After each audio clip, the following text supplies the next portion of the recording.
Devlet halkıgan texnika şirketi Nvidia, sun'iy aql tadqiqot şirketi OpenAI qatorliq intayin kuchlik yoshirin kuchga ega fan texnika şirketlerining borliqqa kelishi Amerikaning yenglik yaratish kuchining chekinmaganligini tushundirdi. Amerikaning yadroliq raqobat kuchi bo'lsa, fan texnikada yenglik yaratish hamda buning uchun g'oyat zo'r ixtisosliklar yetarli bo'lishi. Dünya nüfusunun arang 4'ten 3%'ni egallagan Amerika Nobel mukofotining 50%ga erishgan. Dünya bo'yicha oldingi 10 o'rinda turadigan tabiiy fan va sanoat fanlari universitetining 7'si Amerikada. Buningdan boshqa har yili dunyoning har qaysi joylaridan kelgan 80 ming ko'zga ko'ringan ixtisosliklar Amerikaning yeşil kartasiga erishdi.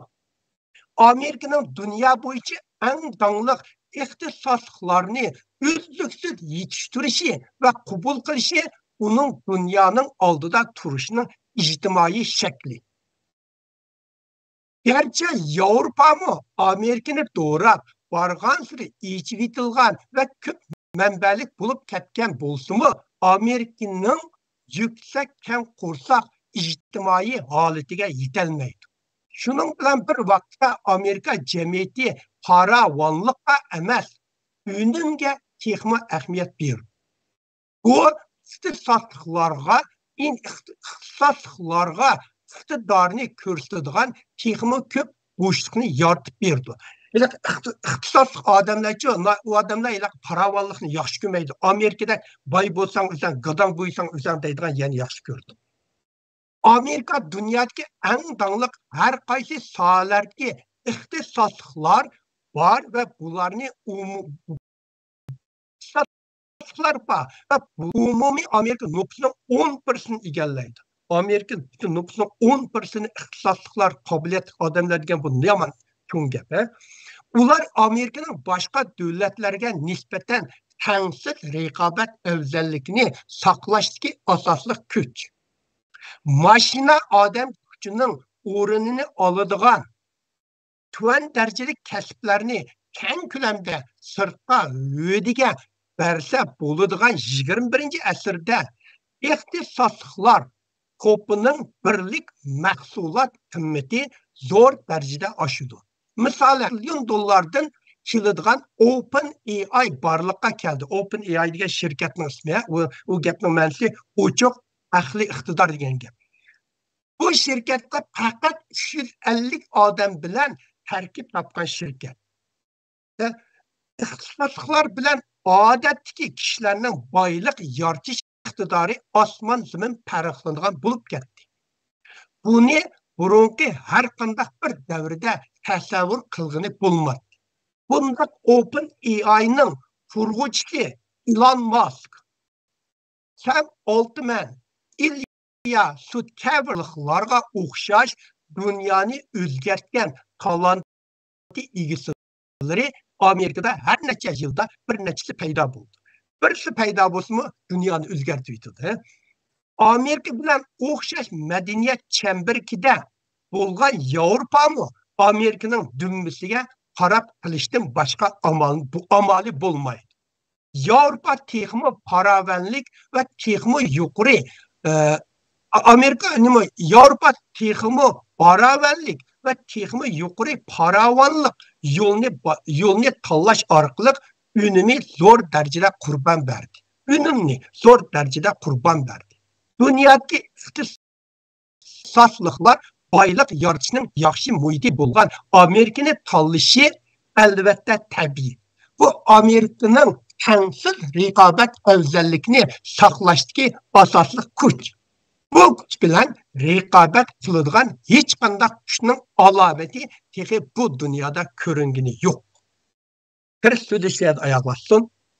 Ikkinchi, dunyodagi eng yuqori qarzdor davlatlarning biri. Men biri deganim bilan iqtisodni masalan Yevropadagi kichik davlatlar bilan gangli qarzi, lekin ularning iqtisodiy dunyoga hech qanday ta'sir ko'rsatmaydi.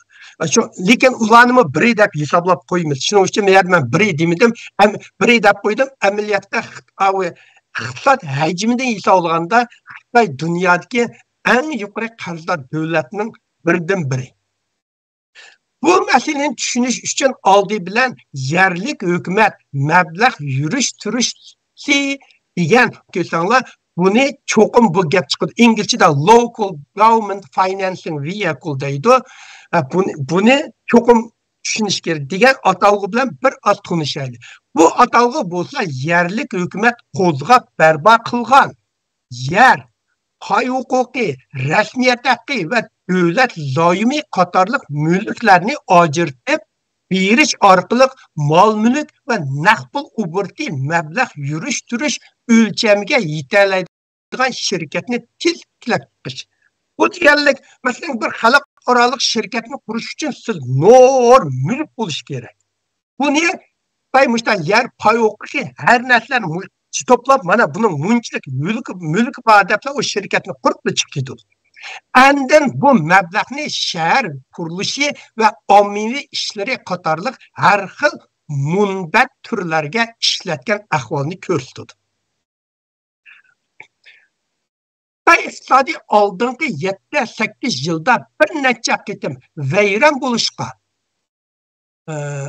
Xitoy iqtisodiy oldingi 7-8 yilda bir necha qitim vayron bo'lishga yaqin krizisini boshdan kechirdi. 2019-yili Xitoy xalqi birla vaqtda bankaga berib naqd pul oladigan ahvol yuz berdi. Bu yomon. Xitoy xalq bankaga naqd pul olmas, banka pul qolmaydi. Jumon bu noit ig'ir ahvol. Margidi hukumat bir necha yerlik bankini o'tkazib bilishga majbur bo'ldi. 2022-yili uyumlik taraqqiyot savdogarlari to'xtamga xiloflik qilish eqimi avjib ketdi. Uyumlik korxonalar degan cho'ng shirkatlar uchun milliard pulni bankidan yoki haqlardan zoyim ketib qarz oldi.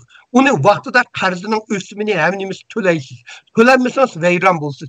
Xitoylarda shuni to'lanmas, to'xtamga xiloflik to'lashma ahvoli avjib ketdi.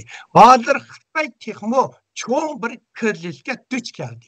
Yerlik hukumatning mablag' yurish-turishning qarzidan kelib chiqqan xabar xatiri. Ko'p yillardan buyon Xitoydagi o'lkalik va shaharlik hukumatlar yerlik hukumat mablag' yurish-turishga qoyinib, ul asliha qurilishga va yerlik iqtisodga yordam berib kelyotadi. Xalqaro fondi tashkilotining IMF deydi. Buni inglizchada International Monetary Fund deydi. Xalqaro pul fondi tashkilotining mo'ljallashicha 2022-yili Xitoy yerlik hukumat mablag' yurish-turishning qarzi umumiy summasi 57 trillion yuanga yetgan. Buni dollarga chaqsanglar 8 trillion 800 milliard dollar.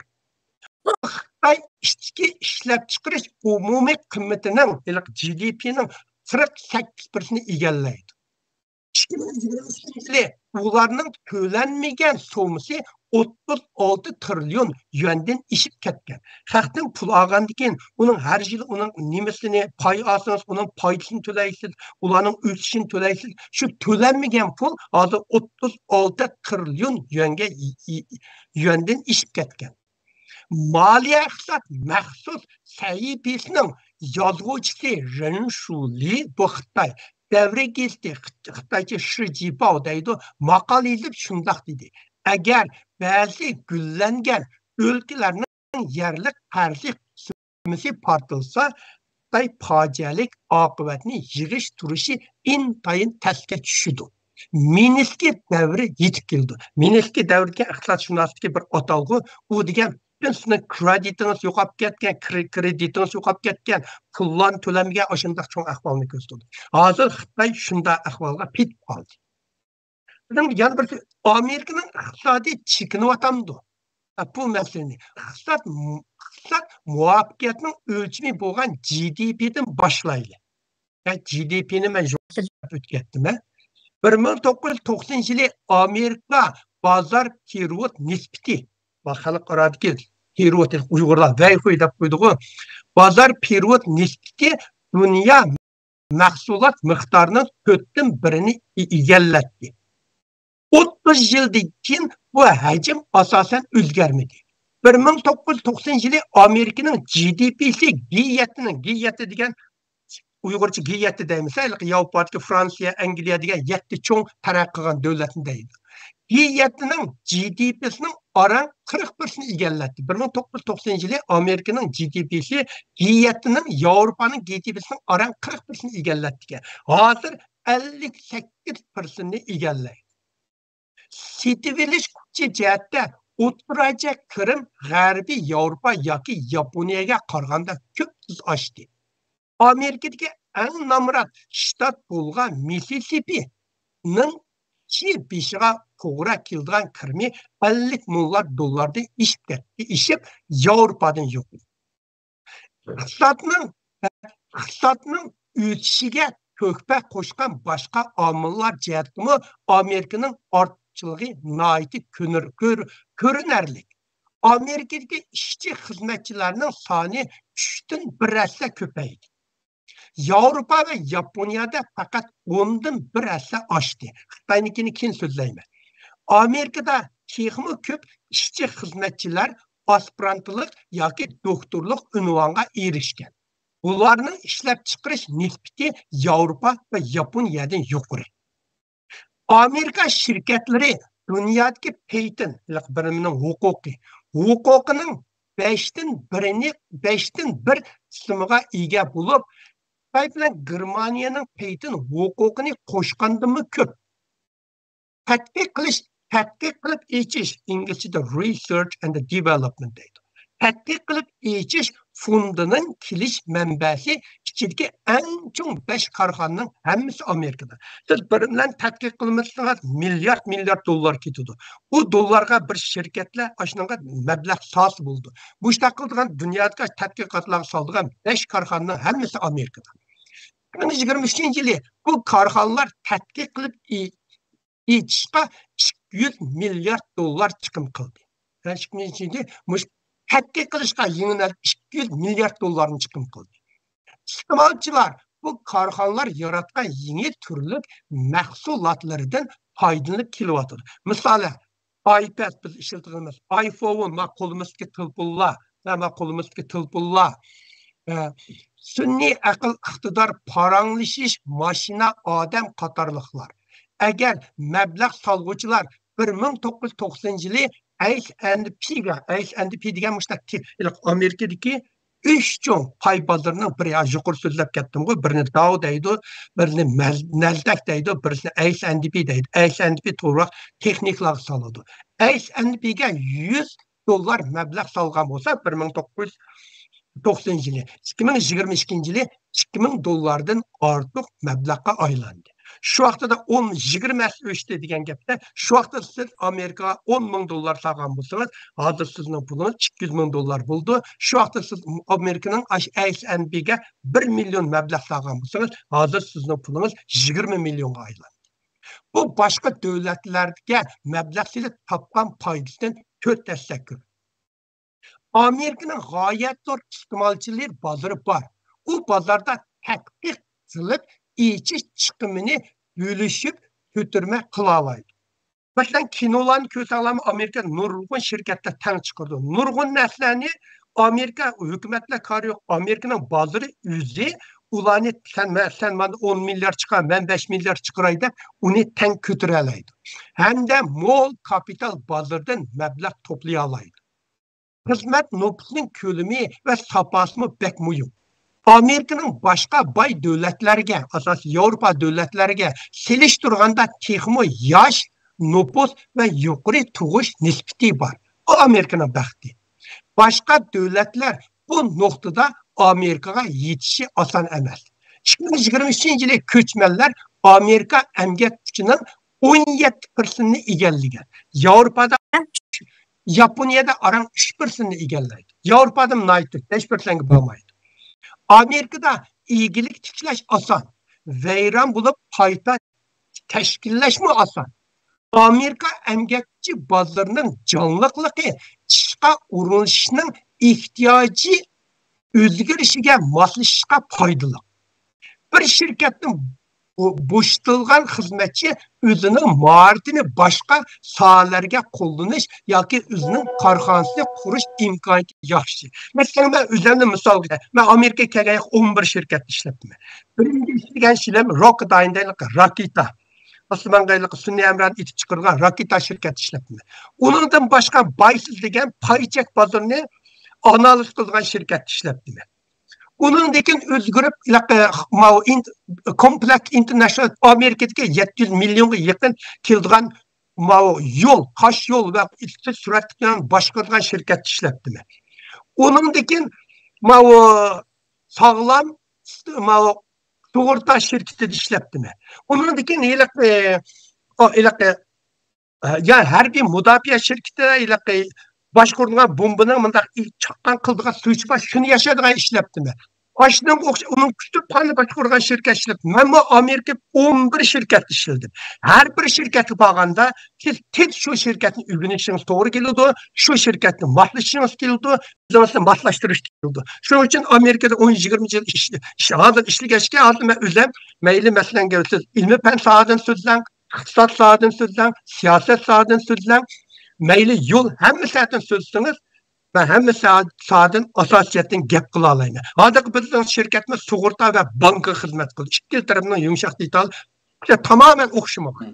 Peki Cemil kazandı kaynap oldum da ne? Şu kaynap çıksa şu aşkı hem sahada ve sözlüsünüz sözlük getiren buldum da ben mişet gay cariyalarda gayba texnik meselelerimi bunda halka bilim bolsun dep ötüp de Raketa şirketi işilden dedim o. İlaqası Raketani kinolarda musun sun'iy amran asman atkan Raketani kögen mu? Köyseniz o Raketa degan kichikgina bir narsa. Uning ichida yo'g'on narsa turib, ostidan bir lovuldab u chiqib uni ishtirib osmonga chiqadi. Ashuni ko'rgan bu. Ama bek cho'ng ko'rinib ekan bizga. Kichikmikan u? Ya tepedeki narsa sun'iy amra o'zikchi. Uni osmonga chiqadigan narsa Raketa.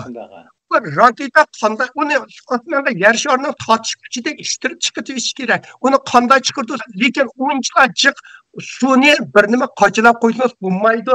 Shuning uchun suni miqdorini deysiz-ku, su deganda mavu. Mana ikki o'rtakda o'qiyapman, ikki hidrogen bilan bir oksigenni qilsangiz suvning tarkibi. Buni bilamsizlar, o'rtakda tuzgangan. Şunun için bir tunda hidrogen var, bir tunda oksigen var. Hidrogen oksigenden ikkisi cık buldu. Şunu bu atmanda hidrogen ve oksigen birleşip su gaylında su kuyup pargılıp par endi onu iştirip asmağa çıkarıyordu. Birinden çıkartıp gitti. Amerika hazır yine yeni soğuk uruşta turuvatıdı. Aldınki soğuk uruşta Amerika başçılığındaki Erkin Dünya Sovyet İttifakı ve Erkin Dünya Sovyet İttifakı başçılığındaki komünistik lagerini yendi. Bu kıtımki soğuk uruş yanı başlandı. Soğuk uruşunun en yaxşı akıbeti yanına aldığınki kıtımka okşaş. Amerika yani aldığınki kıtım okşaş kılmaz değil. O bolsa uruştan saklanıp, bu hakiki uruştan saklanıp. Karşı tarafta tinç özgürlüğünü ilgiri sürüp, bütün Avrupa tinç özgürlüğü yana kapitalizm kettiği şun kona tüzülmeni ahırlaştırıştan ibaret. Erkin kanun idare kılış demokratiya tüzümünü, hususi mülkçilikinin bazar mekanizmini, mol kurmuş, umum yüzlük itibar beriş baravanlıkını üç içige ağır Amerika modeli bulsa hazırki dünya kıymetiga vekillik kılalaydı. Bundak modelini Xitay hergiz emelleştiremeydi. Xitay'da hergiz emelleştiremeydi. Şu anda Xitay'ın sözü gelmez sözler. Meselesi o. Medeniyet meselesi. Çünkü Xitay medeniyeti, demokratiyani, erkinlikni Uygurlar Uygur nurg'unlashdi deganda Xitay demokratiya emas deb masalani aşağı buraydı. O Xitay demokratiya meselesi emas, Xitay medeniyet meselesi bu milletning o'zininki qiynidan kelgan masala, uni apranmaydi. Devlet kurulgandan bu yankı 20 neçe yılda Amerikalıklar erken içivitiş, yenilik yaratish, alga ilgirash ruhi bilan Amerika birinci degan obrazni yaratdi. Şimdi ben yana bir mesele keldik. Ben obzor şekil söz atımında Xitoydagi pul pahallashish ve pul qisliqi meselesi. Aldı bilen bir yer işki ufkumda sözlep ötkideyler. Daim hemen pul pahalışı, pul qisli deyimiz. Ummandaş bir eylik oğa düşüncimiz buldu. Ben bunu imkan etmem. Hem bunun hakiki inaklımız deryasını bunu işte düşündürüp ötkidey. İmkaniyet var bunu ben eylik ammi bak tuzlaşka tırışma. Şununla yabancı vaktim gidiyor. Kandak kıysam bu gapni düşün. Lekin pul pahalışı degan iqtisodşünaslarning kitabını okusanız bir adam düşünmeydiganli bir gapni deydi ularchi. Şunda bir murakkablashgan bir gapni deydi. Men buni ommaboplashtırib tushuntirishga tirishay. Pul pahalashish bo'lsa, pul bilan ta'minlash miqdori ishib, pul bilan ta'minlash miqdori ishib, mal bahosining umumyuzlik o'sishini keltirib chiqargan, kishilarning setib olish kuchi ojizlashgan iqtisodiy hodisani ko'rsatdi. Pul pahalashning odatda 4 alaydiligi bo'ladi. Birincisi, pul obir sürti tızlap gidiyordu. Pul ihtiyacının işini keltirip çıkıyordu. Bazı hazırda mesela hazır bazada hem narsa kıymet okuyatkendikin onu ilişkin cık pul harcayısınız. O halkı cık pul harcayış için banka cık pul bastı buludu. Pul degan şunu, bu da Avrupa'ya bassam, Amerika'da kıymetliysen, bu da vakti Avrupa'ya bir 3 yıllık aynı gelsak, Amerika'da kıymetli o Avrupa'nın işleri çoğu, birini mesela yama kıymetli. Amerika'da bir yaxşı popaykini alsak bir $100 alsak mı şunda cık. Uyal gaypu yaxşı rakıyla kolda çıkken, jun popaykiler diyen neç $100 deydi. Tamak yapmaksak mı kıymetli Avrupa'nın. Türkiye'de bir neç yıl burun bir taksinden ben $20 ya taze alsak $100 değiş gitti. 100 lira değiş gitti. İkinci, işlep çıkırış tenarki örülep, tovar bahasının ölçüsünü keltirip çıkıdı. Pul pahalaşkan sırası az pul versin işlemeydi. Hatta Amerika'daki McDonald's aşkanlarda $20 verip saatine adam tapanmaydı. Bunda boğandikin, tovar bak, onu hakkı cık pul bakandikin, malının bahasını siz cık üstürsüz, bu mısır ziyan tatsız. Şu an malının bahasını keltirip çıkıdı. Üçüncü, ihtiyaç ziyade izlip getiş ve teminleş yeterlik bulmazsa ihtiyaç. Pazarda hak alman koldu pahalı pulcak. Pazar mal yok.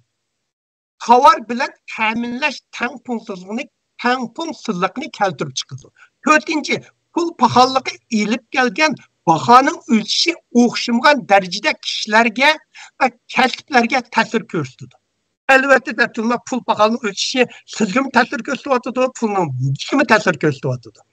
Bir nesle kıymetli. Meğer kalsak zeytun yığı, burun biz alsak $32'da alattık. Aldığın günü Costco'ya basan $42 çıktı. Bir neçe yıl burun gazını $3.50'den alattık. Hazır gazın bakası $5 çıktı. Hem nesle kıymetli. Bu ictimai ziddiyetini peyda kılışı mümkün. Bunlar halkların içinde pul soğandikin, bir talay pulunu alamıgandikin cemiyette ictimai ziddiyetlerini keltirip çıkıyor. Hazır Xitayda intayın cıkış buluvatıdığı, şuna pul pahalılığının iqtisadi ve cemiyetke körüstüdüğün tesiri intayın çoğunkur buludu.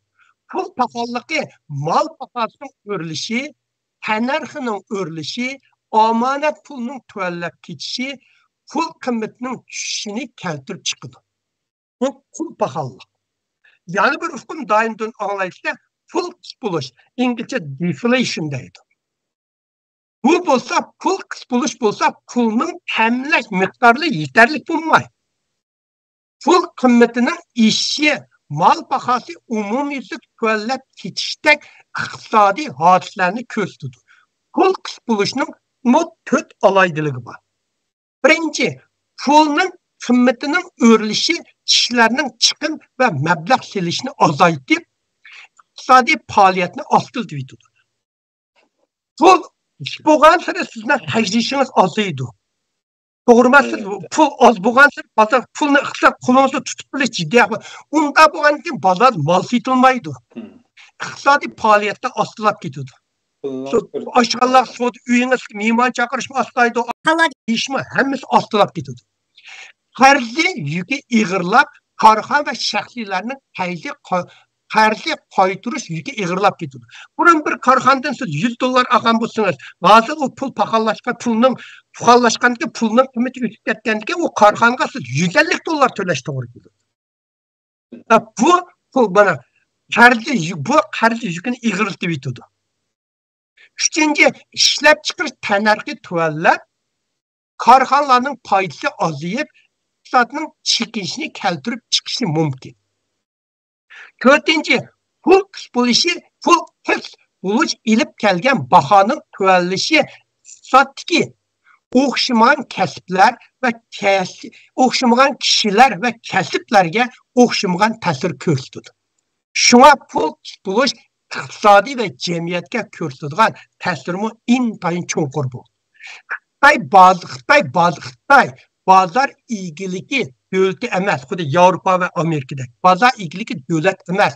Shunga g'arib iqtisodshunoslik nazariyasining pul paxallashish va pul bo'lish alayidiligiga asoslanib navbatga Xitoy iqtisodning holatiga hüküm qilmoq biroz tez, rost deysiniz bu. Xitoy iqtisodshunoslarining analizida yuqorqi pul bo'lishdan iborat to'rt alaydiligining kuchi Xitoyda paydo bo'ldi. Umumiy jihatdan qaraganda Xitoy iqtisodining chekinishi bir cho'ng yo'linish. Bu tashqi ehtiyojning ojizlishi va ayrilishi. Bu ikki hukm diqqat qilinglar, tashqi ehtiyojning ojizlishi. Satanmaydi, olmaydi Xitoyni. Ayrilishi degan chet davlatlar Xitoydan aylanib ketib qolgan shirkatlar, bu ikki hukm. Ichki qismda saqlangan ko'p xil masalalarni ichiga oladi. Bo'libmi pul muomala masalasi noiti ig'ir Xitoyda. Ilgari pay bozori bilan uy mulk bozori Xitoyda pul mablag'ni saqlaydigan ikki ombar edi. Pulunuz bo'lganki bir yer saqlayman deysizda. To'g'rimi? Evet, incigimdeki kirib olayım. Sen to'nglayapti. Yukan bu uyning temperatürasini 25 qilib etdim. Ilgari pay bozori bilan uy mulk bozori Xitoyda pul va mablag'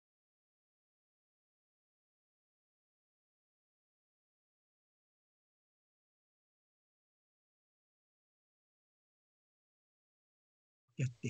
Hozir pay bozori va uy mulk bozorining ahvoli intayin nachar. Bu biz güvende Xitoy iqtisodining chekinish alomatlarini bir qancha jihatdan analiz qilaylik. Xitoyning ichki bozor ehtiyoj tuvallab ketdi. Xitoyning ichki ehtiyoj bozorining ko'lami zo'r. Shuning uchun emgak kuchining ozayishi bilan iqtisodning ishish harakatlantiruvchi kuchi barg'antir ihtimal ve yenilik yaratışga tayiniş lazım idi. Mesela sizin emgak kuching zo'r bo'lib ketgandan keyin bozordagi narsani oladigan odam bo'ldi. Hep oladigan odam bo'ldi. Lekin hozir Xitoyning ahvoli buning aksi. İhtimal tushkun. Yenilik yaratish asos mavjud emas. Yenilik yaratmagandan keyin siz ish bo'lmaydi, xizmat bo'lmaydi, ilgirlash bo'lmaydi. İhtimal bo'lmagandan keyin sizning hech narsangiz sotilmaydi, borgan sari nacharlashdi. İkinci, Xitoyning tashqi savdosi cho'ng qiyinchiliklarga duch keldi. Amerika Xitoy savdo urushi dunyo ta'minlash zanjirini qayta tashkillash qatorliq omillar Xitoyning tashqi savdosiga zarba berib, eksportning tuvallab ketishini keltirib chiqardi. 2023 yıl, hemen bugün sözləvatqınım 2023 yıl 6. ayının 1'den 2023 yıl 11. ayının 30'gacha 12. ayının tek çıxmadı materiallar. 2023 yıl 6. ayının 23. günü Xitoy Dövlət Kabineti Goviyuan axbarat işxanesi ötküzgən yığında Xitoy Savdo Ministerliği Xalqaro savdo sükti vəkili Wang Shuwen şundaq dedi. Xitoyning tashqi savdo vaziyati yanada murakkab va keskin bo'lib, nurg'un qiyinchilik va Tiaozhanga duch kelyotdi. Tiaozhan degani barliq jihatda uchirgan qiyinchilikni deydi jumlalar. Tiaozhan degani.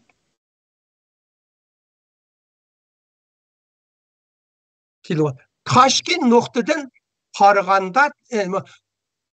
nuqtadan qaraganda tashqi ehtiyojning aniqsizligi yana Xitoy iqtisodiga bo'lgan eng chong cheklash omili. Mana bu Xitoy Goviyanning degani qanchalik tashqi savdoning bularga qiyinchilik qilayotganligi. Üçüncü, Xitoy korxonalarining foydasi tuvaladi. Iqtisodning chekinişi korxonalarning foyda ilish iqtidoriga ig'ir ta'sir ko'rsatdi. Nurg'un Xitoy korxonalarining qarzi bismi ziyoda ig'ir bo'lg'achqa tijoratning yaxshi bo'lmasligini yoki vayron bo'lishini keltirib chiqadi.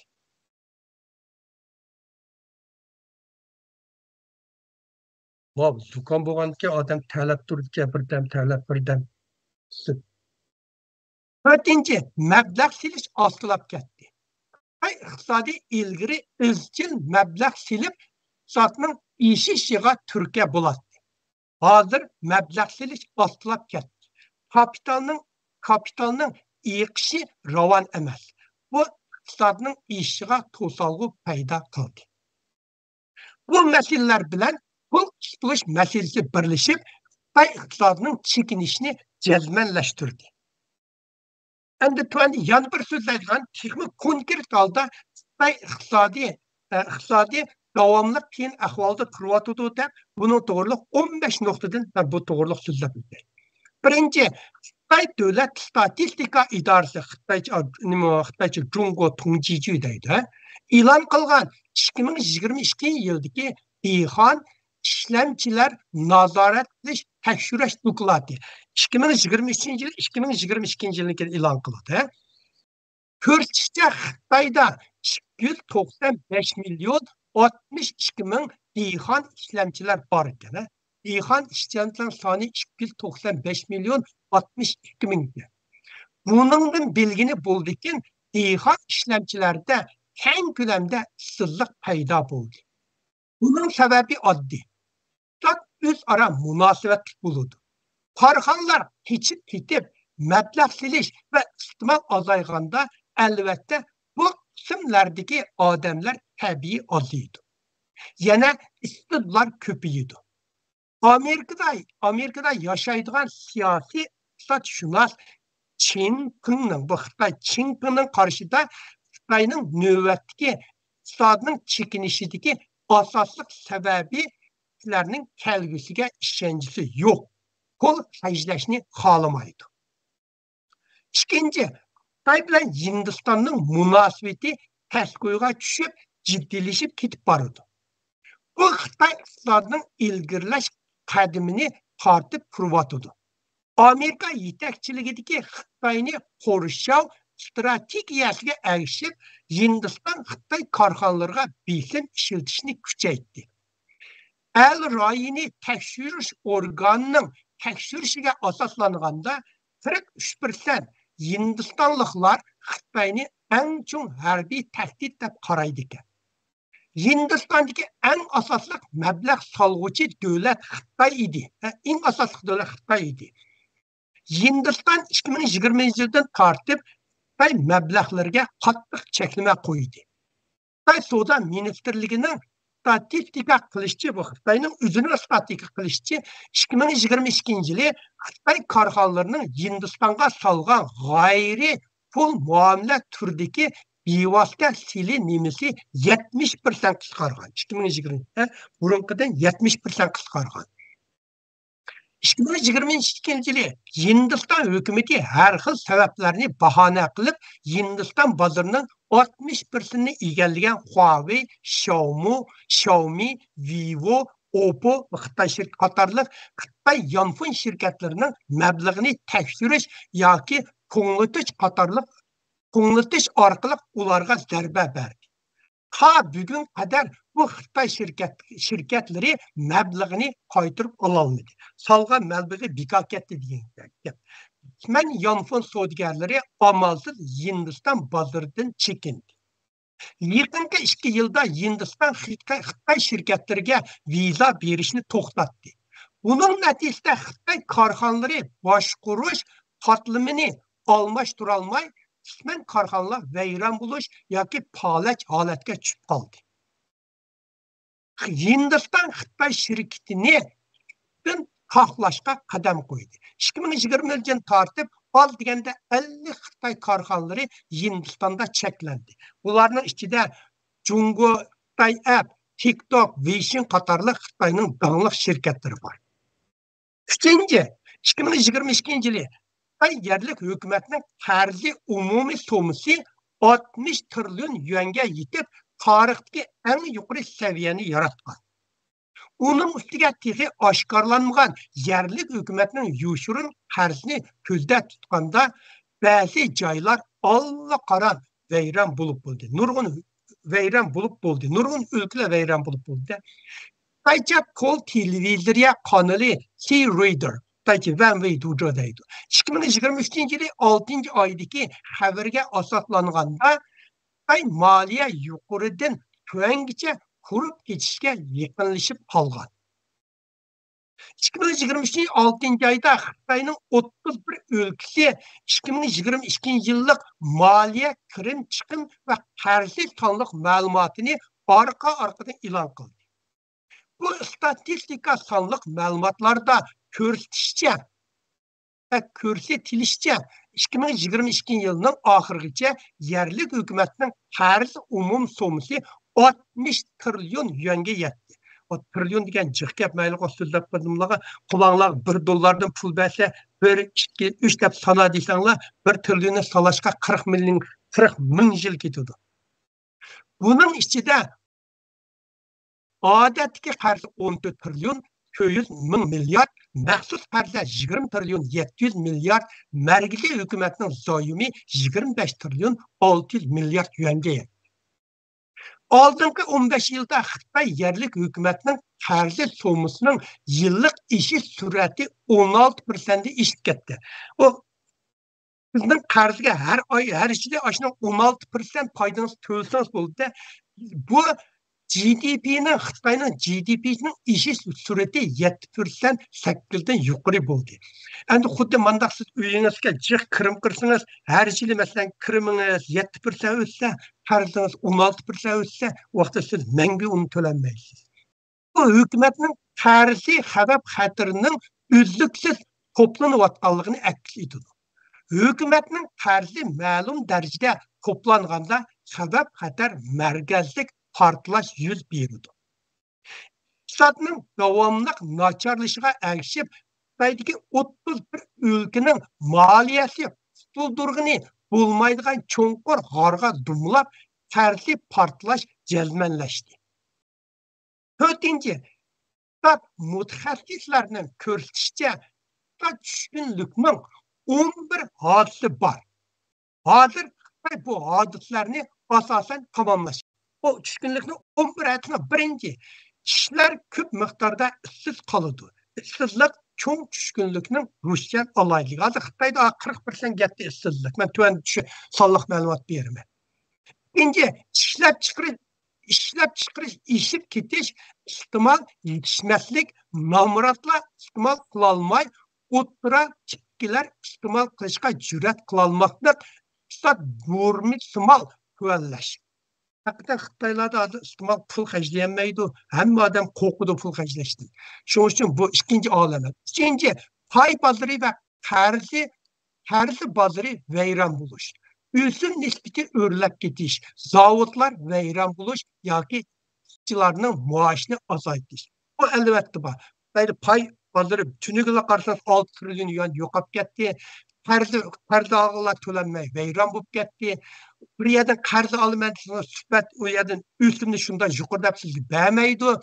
Shu nurg'un ishlar bo'ldi. 4-chi, uy egasi, uy ijarasini topshira olmagan xaridorlarni zo'r miqdorda quvlab chiqarish, yoshlar zo'r miqdorda ko'chalarda tantirab yurish yoki ota-onasining uyda yetiş. Alda Xitaylarda her qanday ko'rikni ostida qarsangiz bir yurish Xitaylar ishadi yotadi. Uyni ijaradan yotamay to'laydigan yer yo'q. Shu yoshlarcha ko'rik ko'ch-ko'cha yotgan Xitaylarning soni yo'q. 5. Yaşlar ve yaş er-xotinlar ata-onasiga tayinib, kichik uyda istilib turishga kichik uyda istilib turmush kechirish. Hozir Xitoyda shunda bo'lyapti-ku, yoshlar ota-onalarining uyiga ketib bordi.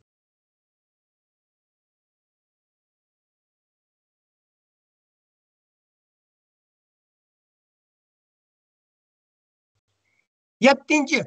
Tug'ish nisbati tuvanlab kishilarning bolalik bo'lishini xohlamas. Ayda tug'ish nisbati intayin tuvanlarda buni xabarlarni ko'p oladilar. 8. Erlar sirtqi qiyofatga ahamiyat bermaslik, ayollar moda qo'g'lashmaslik. Bu ikki narsa nimani bildirsa, xalqlarning qo'lida pul qolmasligini bildiradi. 9. Omma xalq ijtimoiy aloqani azaytish, ahamiyatsiz ishlar bilan vaqtni o'tkazish. Pulunuz bulmagan ki ictimai işlerin hemmisi azayıp gidiyor. Çünkü keşke kulunuz ki yan fon para otursunuz. 10. Şehirleşişe karşı yürünüş payda buluş. İşler yıllar kaytiş. Xitaylarda şehir iş bulmagan ki diğerler hemmisi yıllar gidip vardı. Ruhi kentçilik buluş ve ruhi kisel buluş köpüyüş. Her xil dinler evcip gidiş ve bid'at dinler arkadan payda buluş. Hazır Xitaylar müşte bid'at degan her xil dinler mingdan işkit. 5. Yaqinqi mezgildeki türlük sonliq ma'lumotlarda ko'rsatishcha sirliq to'lqini Xitoyni qoplayotidu. Bu vaqt ichida pasayish mumkin emas. Xalq pulini asos qilgan va Xitoy ichida bozorga solgan payni pay deydi. Xitoycha igu deydi. Bazı qatak xalq puli bilan bo'lgan pay. Ya boshqa nima bilan bo'lmaydi. Pay deb ataydi. Pay bozorga silingan korxonalarning ishchi xizmatchilarining soni burunqidan 13% azaydi. Tengshun, Ali, Meituan, Baidu qatorliq Xitoydagi cho'ng shirkatlar, darajadan cho'ng shirkatlar 2023 yilning oldingi yarım yilda xizmatchilarni 20% qisqartdi. Sayohat, tarbiyalash, uyumlik kasblarda odam qutqarish ahvoli texmi ig'ir. GDP'nin 20%ni egallaydigan uyumlik kasbi vayronchilikqa uchirgandan keyin zo'r miqdordagi qurilish ishchilari xizmatsiz qoldi. Ular qurilish solmagandan ular xizmatsiz qoldi-da. Hamda Amerika Xitoy savdo urushidan keyin eksport yo'linishdagi korxonalarning ishchilarga bo'lgan ehtiyoji tuvanlab ketdi. Buni zo'r miqdordagi narxni keltirib chiqardi. Mutaxassislarning aytishicha, kelgusi bir necha yilda ishsizlik ahvoli nacharlashadi. Bunun sebebi o'tgan 3 yildagi ishsizlik qoldiqini hal qilish bilanla cheklanmay, yana keyingi 5 yilda har yili davomli shug'ullanadigan 5 million yoshlarning ishsiz ahvolini hal qilish to'g'ri keladi. Fuqaroviy egilikdan boshqa dövlət egilikdimi cho'ng chatoq chiqdi. Bu Xitoy iqtisodining umumiylik chekinishini keltirib chiqyapti. 6.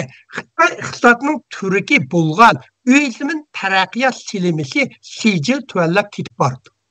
Xitoy davlat statistika idorasi Goja Tongjichi sonliq ma'lumotning ko'rsatishicha 2022 yili mamlakat bo'yicha uyumlik qurilishga 13 trilyon 289 milyar 500 milyon yuan mablag' silinib, oldingi yilidan 10% tuvanlagan. 2023 yili oldingi 6 oyda 4 trilyon 570 milyar 100 milyon yuan mablag' silib, 2022 yildagi o'xshash mezgildan 7,5% tuvanladi. 2022 yili uda mamlakat bo'yicha uyumlik taraqqiyot silimisi manfiy oshdi. 2022 yili sud mahkamasi setishga majburlagan oilaning uyini to'lamagandan sud sotdaydi bu uyni. Oilaning uy soni 660 mingga yetdi. Lekin tutishish so'msi aran 118 ming oilaga aile soniga yetdi. 600 alının uyini Totdan satsam tölenmegen ki deyilse, alıdığ adam yok, aran 118 min setip. Madaysanız 5'ten birsin. 1% aran setip. Kalan eşerde 40 yatıdan gel. 2023 aldığınki 5 ayda tot məhkəməsi setişqa məcburluğan ailənin üy sani 146.549'a yetken. Lekin setilgan sani aran 39.503 gen. Bu Xitay üyümlük bazarının naiti ve naçar karakterge düşüp kalganlıqını bildirdi.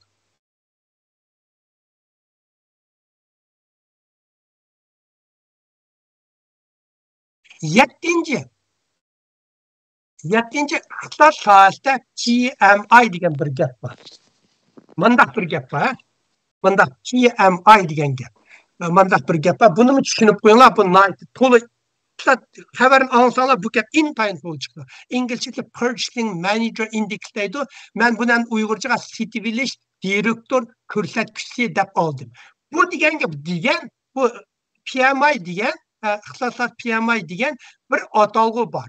Bu ishlab chiqarishning sog'lomligini o'lchaydigan jadval. Bu jadval orqali ishlab chiqarish sohasidagi ishlab chiqarish ahvoli, ishlab chiqarish sohasidagi ishlab chiqarish ahvoli, yangi zakot, qanchalik yangi zakot kirdi, tovar bahosi, zapat mal, yollanma xodimlar, zakot mal topshirish, yangi eksport zakot qonuni va import ahvolini o'lchab chiqqani bo'ladi. Oshlarning hammani PMI degan bir jadval bor, shu jadval orqali ishlaydi. Shu orqali o'lchab chiqadi. Bu ishlab chiqarish normallikni ko'rsatib bergan bir muhim sonliq ma'lumot. Xalqaro yo'lga qo'yilgan umumiy iqtisodni kuzatish ko'rsatkichi sistemasining biri. Davlatning iqtisodiy faoliyatlarini kuzatish va mo'lcharlashda muhim rol o'ynaydi.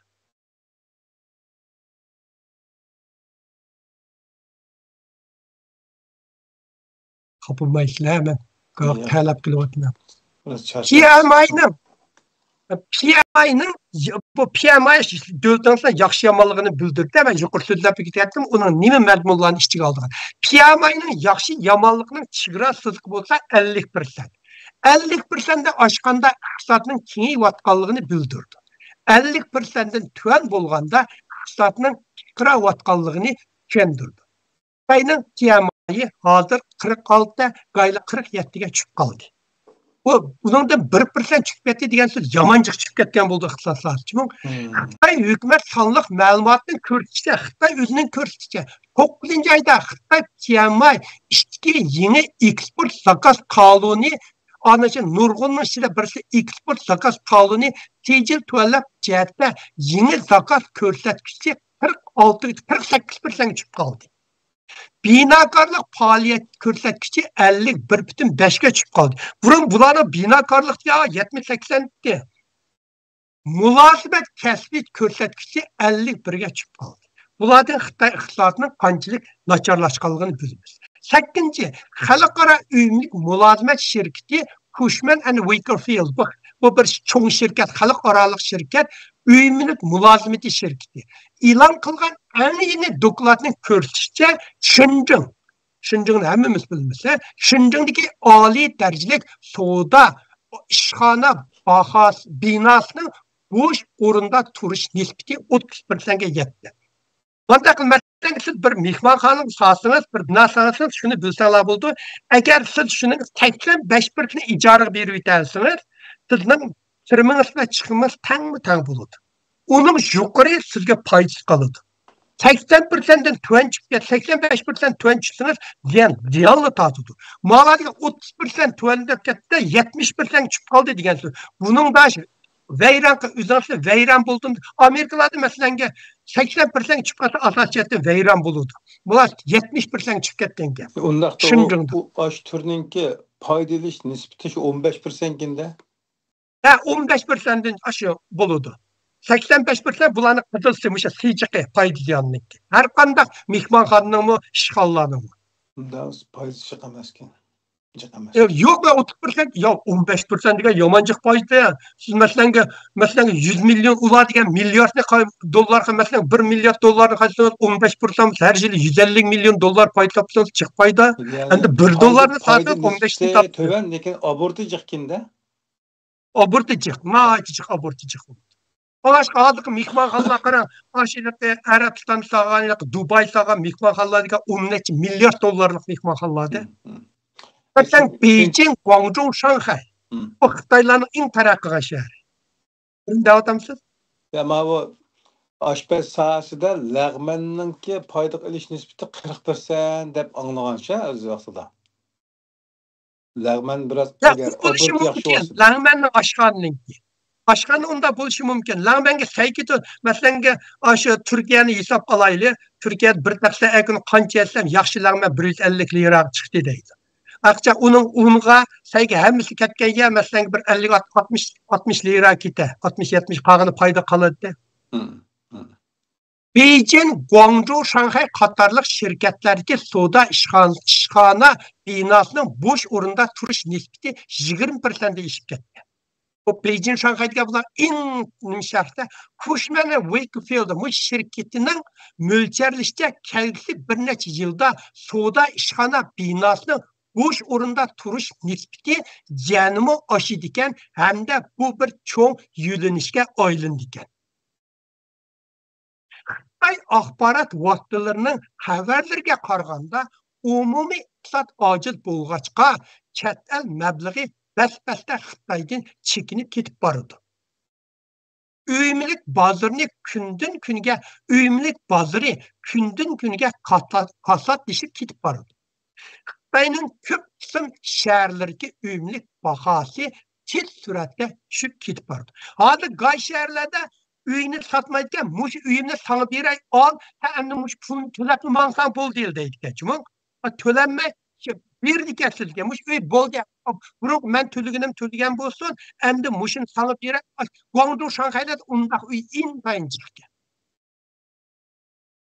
9.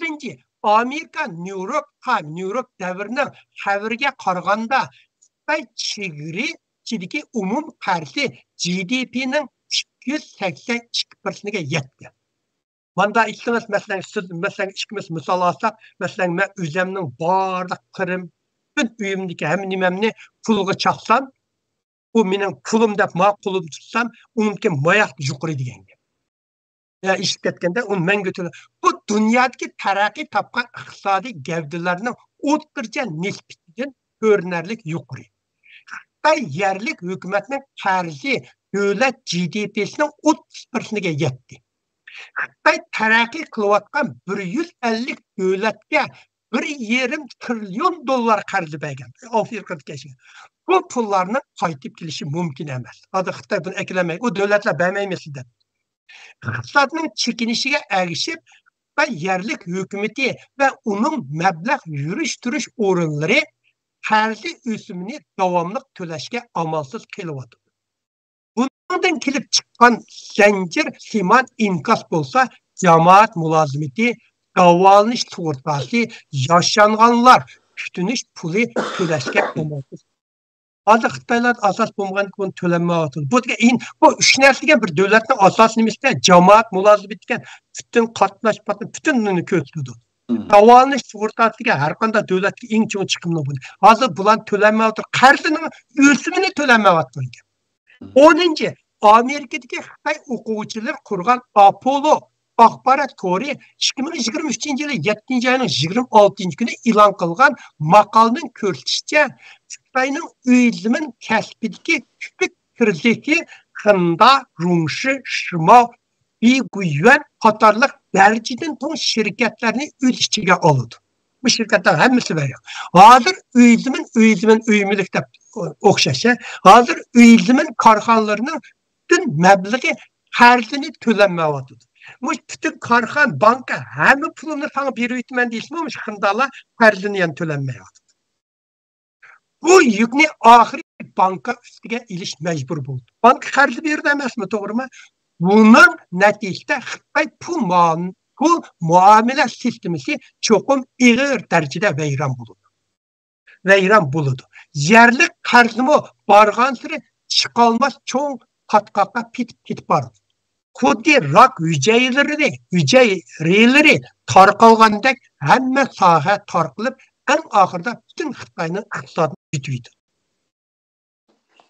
Maqal şundaq yazdı mən maqalını.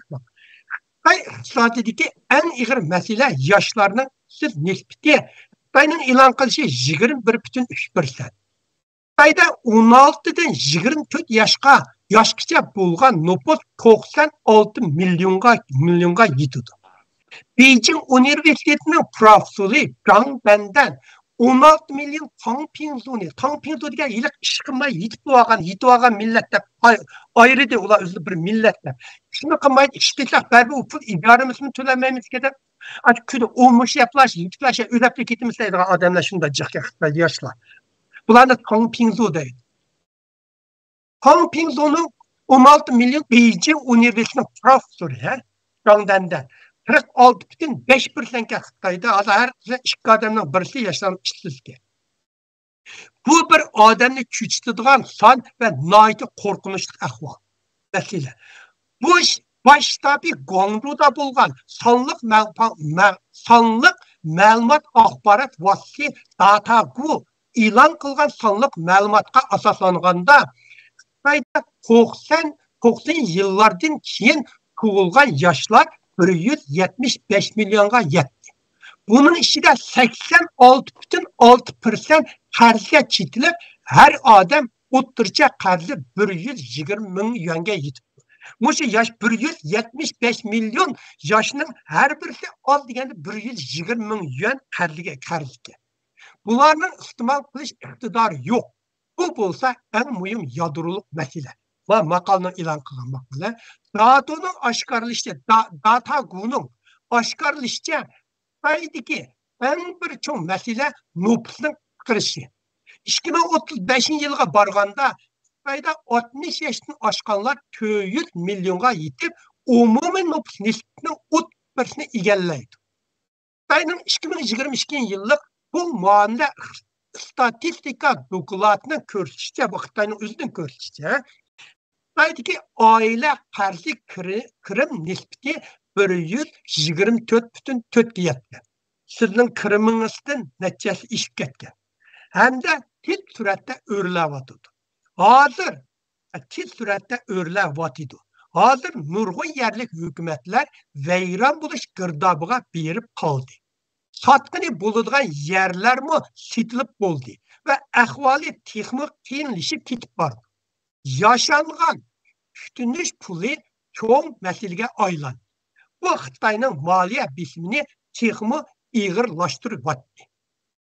11. Xitoy Kamajno baş mahkamasi bu esa Xitoyning shu ichidan topadigan Xitoyning Kamajno ashlarning to'rdali topgan materiallarmi Xitoy Kamajno baş mahkamasi 2023 yili 10. ayning 7. kuni e'lon qilgan sonliq ma'lumotning ko'rsatishicha import-eksport sonliq ma'lumotlarining tushish nisbati mutaxassislarning mo'ljallashidan ishib ketdi. Reuters agentligi, Reuters dunyodagi eng cho'ng agentlik bilisizlar, 18 iqtisodshunoslarga Xitoydagi 28 iqtisodshunoslarga ilib borgan tekshirish jarayonida erishgan sonliq ma'lumotga asoslanganda Xitoy importning tushish nisbati 6,8 dan yuqori bo'ldi. Bu bo'lsa Xitoyning sanoat materiallari, yemaklik va iste'mol buyumlari bozori qatorliqlarga bir qattiq zarba bo'ldi. Reuters agentligining aytishicha Xitoyning 7. oydala sodadagi 10 farqi 20,4 ga tuvallab, 10 farqi 21% ga tuvallab 80 milliard 600 ming dollar azaygan. Eksport nimizda? Eksport umumiy summasi 282 milyard. Importi 202 milyard dollar tuvallagan. Xitoy xalqining iste'mol kuchi ojizlab ketdi. İste'mol bo'lmasa ishlab chiqarish bo'lmaydi. Bu Xitoy iqtisodini yomon xarakterlik aylanmaga yetaklab ketdi. Amerika ovozinin tahlilda men Xitoychini to'liq anglayman. Bular naqih tahlilchilar bormi Amerika ovozi. Tahlilda mundaq deb ko'rsatdi. Hem mundaq deb ko'rsatdi. Yoshurun savdo va mablag' silish yuzlanishi Xitoy bilan G'arbning savdo munosabati uzun muddatlik tadrijiy yiroqlashganligini Rusyan tushundi. Chunki janmaslikka to'lgan yeni davri Amerika va Yaponiyaning Xitoy bilan strategiyalik sohalardagi savdo ko'rinishini azaytishga turtki bo'ldi. 2023 yil 8-11 kuni Xitoy obzorchi Wang Chen Amerika ovozida shundoq dedi. Növbətdə Xitoy duch kelgan iqtisodiy krizisi ma'lum bir davri xarakterlik masala emas. Hem ma'lum bir sohadagi masala emas. Belki 80 yıllarının ahırda Yaponiya 30 yıl vaqtni yo'qotib qo'ygan mablag' qarzi jadvali ojizlab ketgan davriga o'xshaydi. 80 yildan burun 70 yilda Yaponiya Amerikani setib olgandek bo'lgan. Amerika qo'yib onki Yaponiya mumkin iqtisodiy vayron bo'lib 30 yil asli kelinmagan. Lekin Xitoyning ahvoli texmi ig'ir va qabohatlik. Sharoiti texmi nachar. Navbatdagi iqtisod krizisi Xitoyning islohot etishdan keyin borliqqa kelgan cho'ng yaxshi vaziyatning oxirlashganligini irak berdi. Bu şeyimiz Wang Chen'ning gapi. Bo'libmi Rossiya Ukraina urushi boshlangandan buyon Xitoy xalqarada mushkul ahvolda qoldi. Bugun dunyoda Xitoyni birinchi strategiyalik raqib deb qaramaydiganlardan zodi qanchasi bor? Bu mening gapim. Mana bu men ilchi so'zlab kelgan Xitoy hayotlik krizisga duch keldi degan nuqta. 13. Germaniyada nashr qilgan Frankfurt Ommibop gazeti 9 oyda Xitoy iqtisodini nima bilan tutqizdi degan maqolda shundoq yozgan. Xitoy iqtisodi ig'ir krizisga ketib qoldi. Mayli ehtiyot jihati bo'lsin yoki ta'minlash jihati bo'lsin, Beijing amalsiz qoldi. Ehtiyoj tuvan bo'lg'achqa Xitoy pul qis bo'lish qadamga kirdi. Yuqumli kasalliklarning oldini olish siyosati g'oyat zo'r moliya yukini paydo qildi. Uning ustiga ilgari muhim moliya kirim manbasi bo'lgan uyumlik kasbi hozir Xitoy iqtisodining uzoq muddatli ovorchiligiga aylandi. Burun uyumlik manba Xitoyni shunda ko'targan, hozir uyumlikdan vayron bo'lgan trillion dollar hozir u uyumlik kasbi Xitoyga bir yuk bo'ldi. Nurg'un yerlik hukumatlarning qarzi ko'p bo'lg'achqa ehtiyot jihatda zo'r natijalarni qo'lga keltirish tez. Hozir qarzingizni to'lamasangiz, ya'ni nima yengilliklarni keltira olasiz? Maqol yana shundoq yozdi. Xitoy iqtisodiy sistemlik masalaga pitib qoldi. Uyumlik shirkatlarining qarzi ko'paydi. Shahar qarzi ko'paydi. Banka va funda havolasi dard tortyotdi. Yerlik hukumatning kirimi shiddat bilan azaydi. To'y qilganlarning va tug'ilganlarning soni tez azaydi. Ommaning iste'mol kuchi shiddat bilan tuvalidi. Iste'mol buyumlari bozori shiddat bilan ozib ketdi. Turmush lozimatligining baholi shiddat bilan o'rlab, pul pahallik vaziyatini shakllantirdi. Bu Xitoy Germaniyadagi gazetninki obzorchisi yozgan maqol shuni chiqartib menga yetib berdi. Bu dünya darajada ixtiloshshunoslarningki obzorlari. 14. birinchi moliya iqtisod Xitoycha Beijing deydi degan Xitoy axborot vositasi 2023 yili 8 oyning 22 kuni Xitoy iqtisod mutaxassisi doktor Zhao Zhenning kim Jungodan ayrilishning qaydini ko'ryotdi degan maqolni e'lon qilib, yaqingi bir necha yildan buyon Xitoy bilan Amerika o'rtasidagi savdo urushining ta'sirini tahlil qilib mundaq yozdi. Bu doktor Zhao Zhenningki Amerika Xitoy savdo urushining qaydini boshqa davlatlar ko'rdi. Dünya ta'minlash zanjirida Xitoydan ayrılış hareketi bu devletlerge payda ekeldi. Amerika mı umumyüzlük mölçerligen uzak müddetlik çekinişke ketip kalmadı. Fakat Xitoyla turğucu boldu. Xitoy iki meselege hata hüküm çıkardı. Birinci, Amerika Federatsiya Zapas Pul Komitetinin meblağ qarzi jadvalini yaratish ve asliga akilish iqtidorini ve taraqqiy topgan bozor egiliginin xatarga qo'ygan kollektiv immuniyet kuchini tuan chog'ladi. Bu degani bu Amerika qarzini Amerika krizisga tushsa birini qilolmaydi degan, lekin Amerikaning federatsiya jamiyati darrov jadvalni qilib pul mablag'larga Amerikani krizisdan qutuldirib chiqib ketdi. Ama taraq qilgan davlatlarni bir-biriga yordam qilib bu krizisdan chiqib ketdi deydi. İkinci mesele dünya təminat zinciri Xitoydan ayrılış jarayonida nurg'unlagan Xitoyning ilgirki raqobatchilar paydo ko'rdi. Dünya təminat zinciridagi mablag', zakot, kapital, boylik, iqtisodlar, kasb zinciri qatorliqlar Xitoydan ayrılib başqa davlatlarga ketdi ve ketib bordi. Misali, trilyon dollarlik boylik Hong Kong ve Xitoydan Singapurga yetkilib ketdi. Singapur qilmay Hong Kongning xalqaro pul muomala markazi o'rnini qabul qildi. Sharqiy Janub Osiyo, Hindiston, Meksika ve Kanada Xitoydan chekinib chiqqan kasb zanjiri ve zakot qonunini qabul qildi. Meksika biroqla Amerikaning eng cho'ng savdo hamriyi bo'lib qoldi. Amerikaning qayta sanoatlashishga ve ishlab chiqarish kasbga solgan mablag'i 2023-yili tarixiy yangi rekordni yaratdi. Demak, Xitoyga solgan zavodlar hamiz Amerika qaytib keldi degan.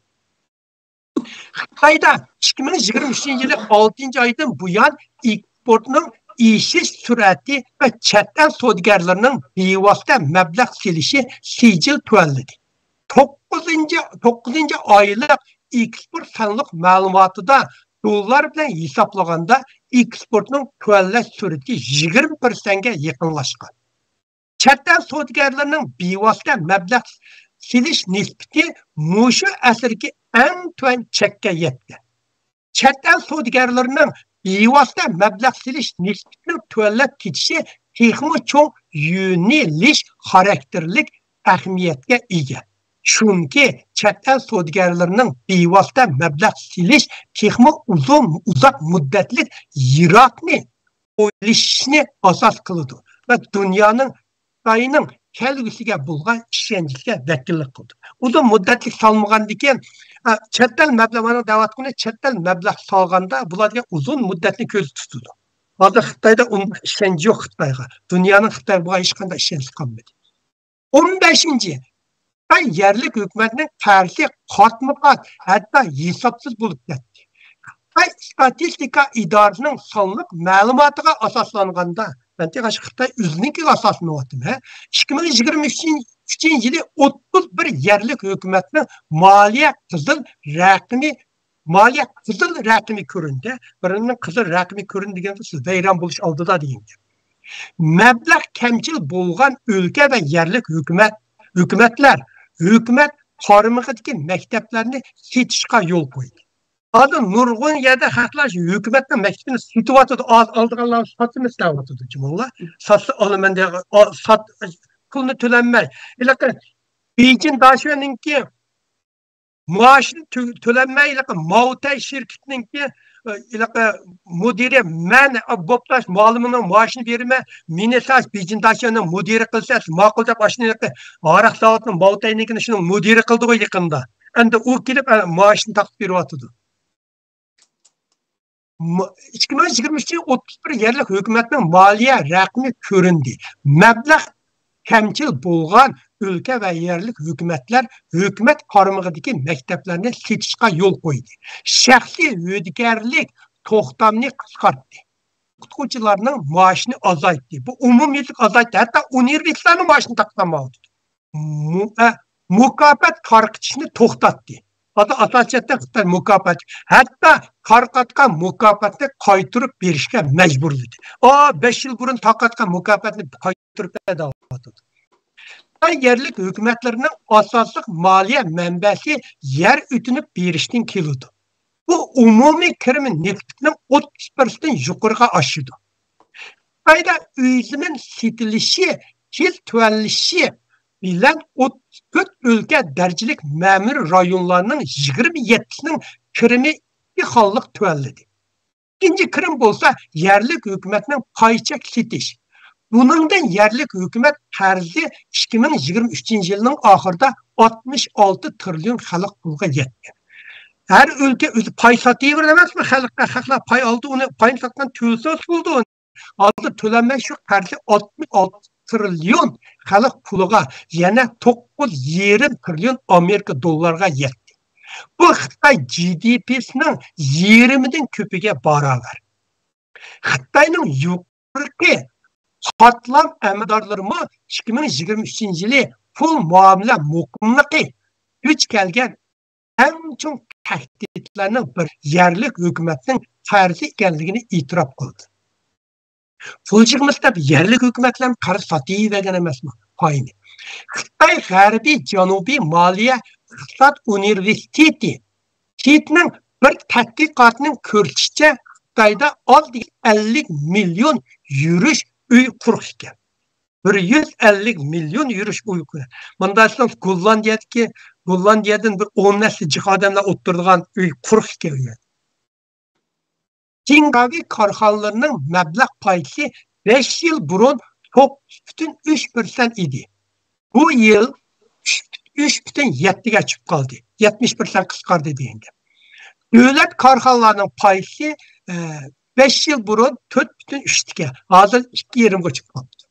Xalqara Hisabet İniqlaş Bankası Bank of International Settlement deydi İngilizce'de. Sonluq məlumatıga asaslanğanda 2023 yılıga kadar Xitayning her dərəcəlik hükümet ve devlet karxanalarını öz içine alğan terzi umumi GDP'sinin 300%'e yetken.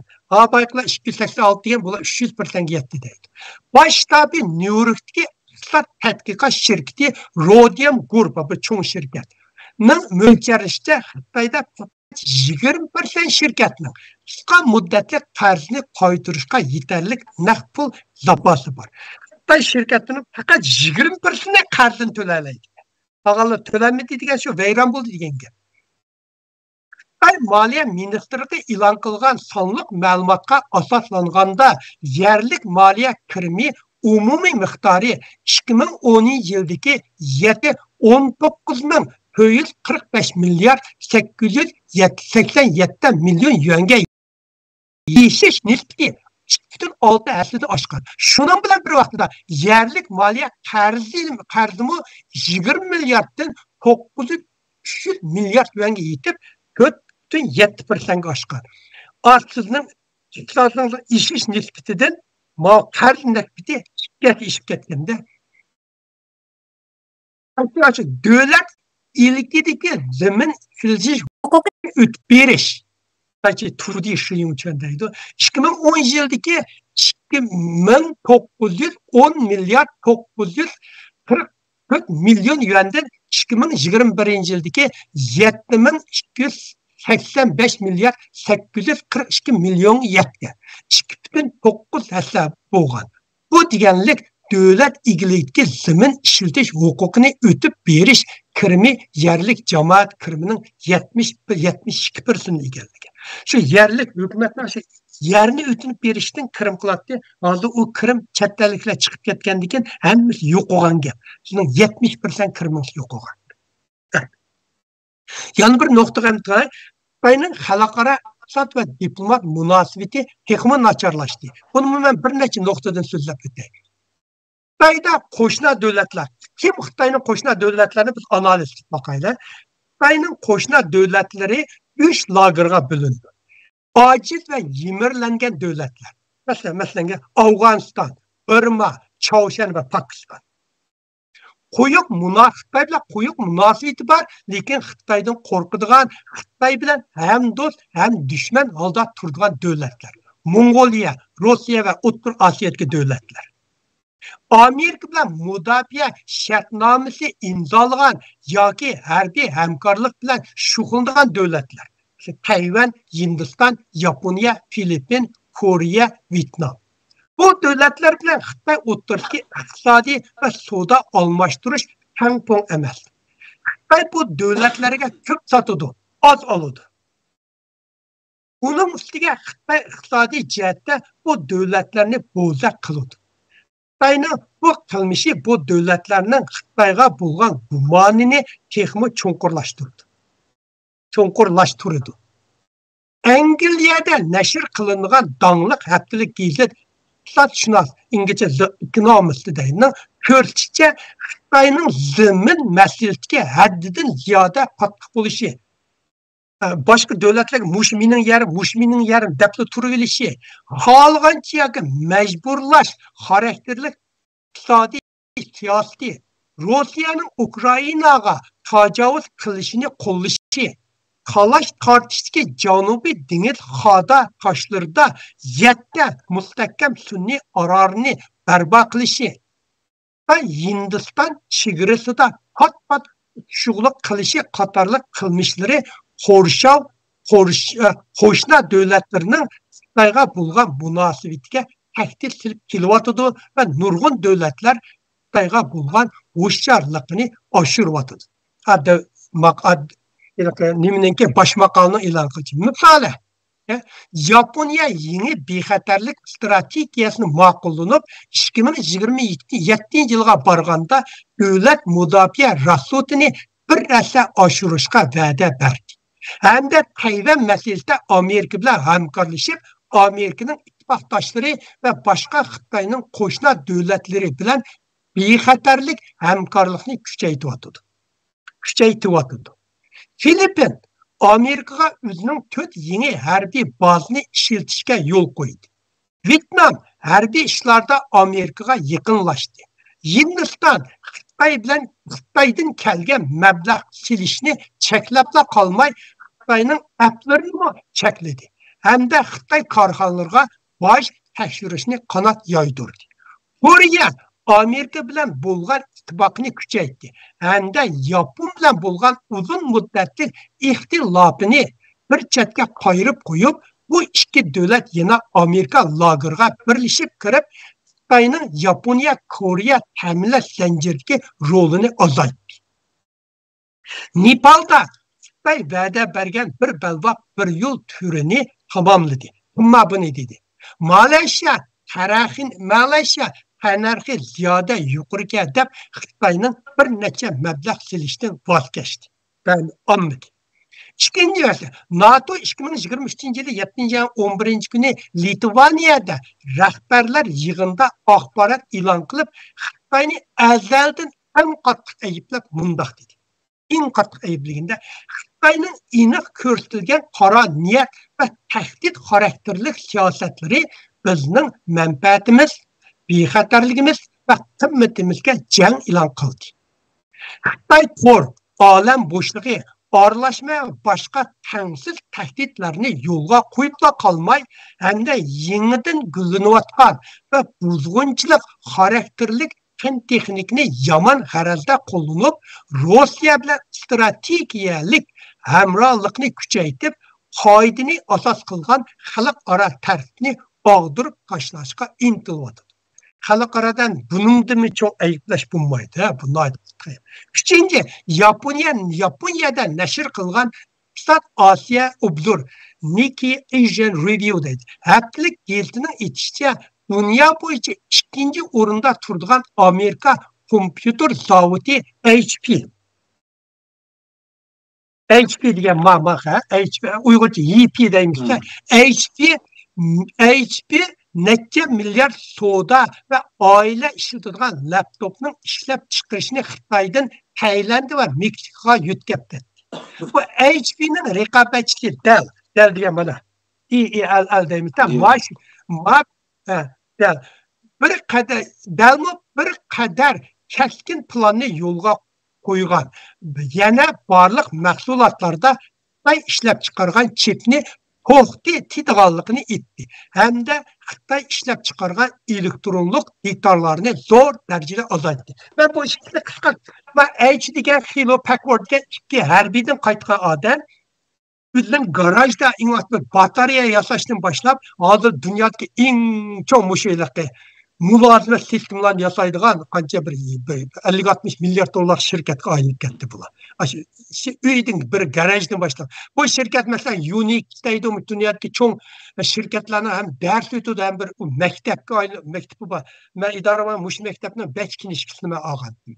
Men dal degan kichik bola bu bola to'liqli birinchi vaqtida kompyuter yasashni yaxshi ko'rdi ekan, kompyuter yangi chiqqanda kompyuterni yasab qo'shnisiga setib 200 ga pay deyotganda voy bu yaxshi ishga deb u bola shuningdek kompyuterni yasab u qo'shnisiga setib bu qo'shnisiga setib eng oxiri mushning bilan bu bolaga shunday bu shirkat qurib hozir bu 20-30 milliard dollarlik cho'ng kompyuter yasaydigan shirkatga aylanib ketdi. Ben patlamış hikayelerini kıstırıp koyayım. 1 minut dursun. Bu tevekkulchilik ro'yiga boy insonlarga Amerikaning muhitini yaxshi ekan. Şu deyman ko'rsatishlar Yevropalar bilanmi shu Amerikaga yenib keldi. Yevropaga qaraganda barobarlik deb haqlar pul bermasda bojni shunda jiqog'a oldik. Undan keyin unda bo'lganda boy bo'lish tashda Amerikada qanchalik boy bo'lsang bo'l degandagi fursat berdi. Boy degan boy bo'lish kerak. Boy bo'lmasan gadoy bo'lsang gadoy bo'l deydi Amerika. Sen yulaydigan ish yo'q. Yani cho'kib ketmaydi, ammo bekin uchib parvoz qilmoqmasan emas. Shundoq.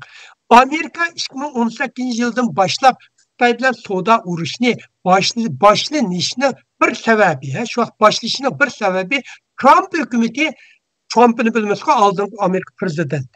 Trump hukumati Xitoy iqtisodiy qiyinchilikda qolganligini hukm qilgan. Shu vaqtda Trump Xitoyning bu degani iqtisod yolg'on, bu hammasi yolg'on deb ketgan.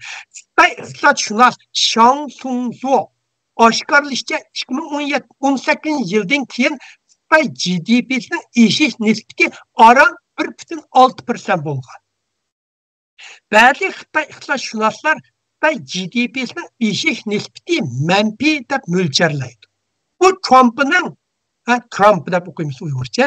Trumpning 2019-yili 10-oyning 21-kuni ichki kabinat yig'inida Xitoy GDP'sinin eshish nisbati manfiy deb mo'ljallashi bilan birdek. Shu vaqtida Trump ya o son savdoga bo'lgandan keyin hamma analiz qilib Xitoyning GDP'si oshmoqda tuanga qarab tushib ketib bordi deb shu vaqt mo'ljallagan. Bu Xitoy iqtisodining halokat girdobiga yetib kelish hozirlar paydo bo'lmaganligidan darak beradi. 4. Amerika prezidenti Biden 2023-yil 8-oyning 9-kuni ma'muriy buyruqqa imzo qo'yib, Amerika korxonalari va shaxsiylarning Xitoyda sazgur fan texnikaga mablag' silishini chekladi. Yerim o'tkazgich, kvantlik hisoblash va sun'iy aqldan iborat 3 cho'ng soni o'z ichiga oladi. Bunun orqali Amerika avlodlar harbiy yenglik yaratishda intayin muhim texnikani qo'llaydiganligini bildirdi. Biden ma'muriy buyruqda mundaq deb ko'rsatdi. Xitoy umumyuzlik uzoq muddatlik strategiyani yo'lga qo'ydi.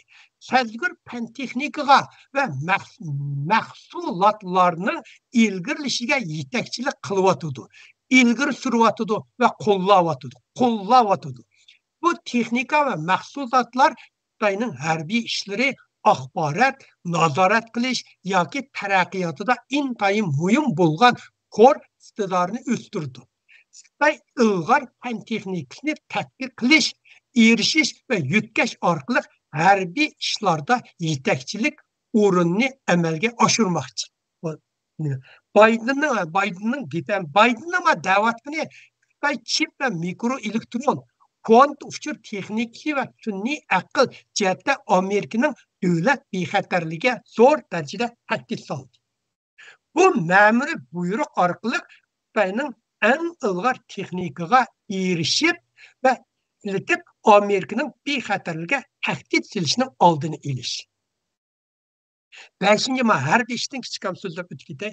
Amerika Xitoy ikki qutb bor, ikki qutb o'rtasidagi harbiy Amerika bir G'arb Amerika bir qutb, Xitoy, Rossiya bir qutb aylandi. İkki qutb o'rtasidagi harbiy kuch sinashlar keskinlashyapti. Amerika bilan Xitoy bu yili Hindiston Tayvan rayonida o'zlarining ittifoqdoshlarini yig'ib bir qadar harbiy manevrlarni qayta qanot yoydirdi. Bu harbiy manevrlarning ritmi zich, ko'lami misli ko'rilmagan holda ilib berildi.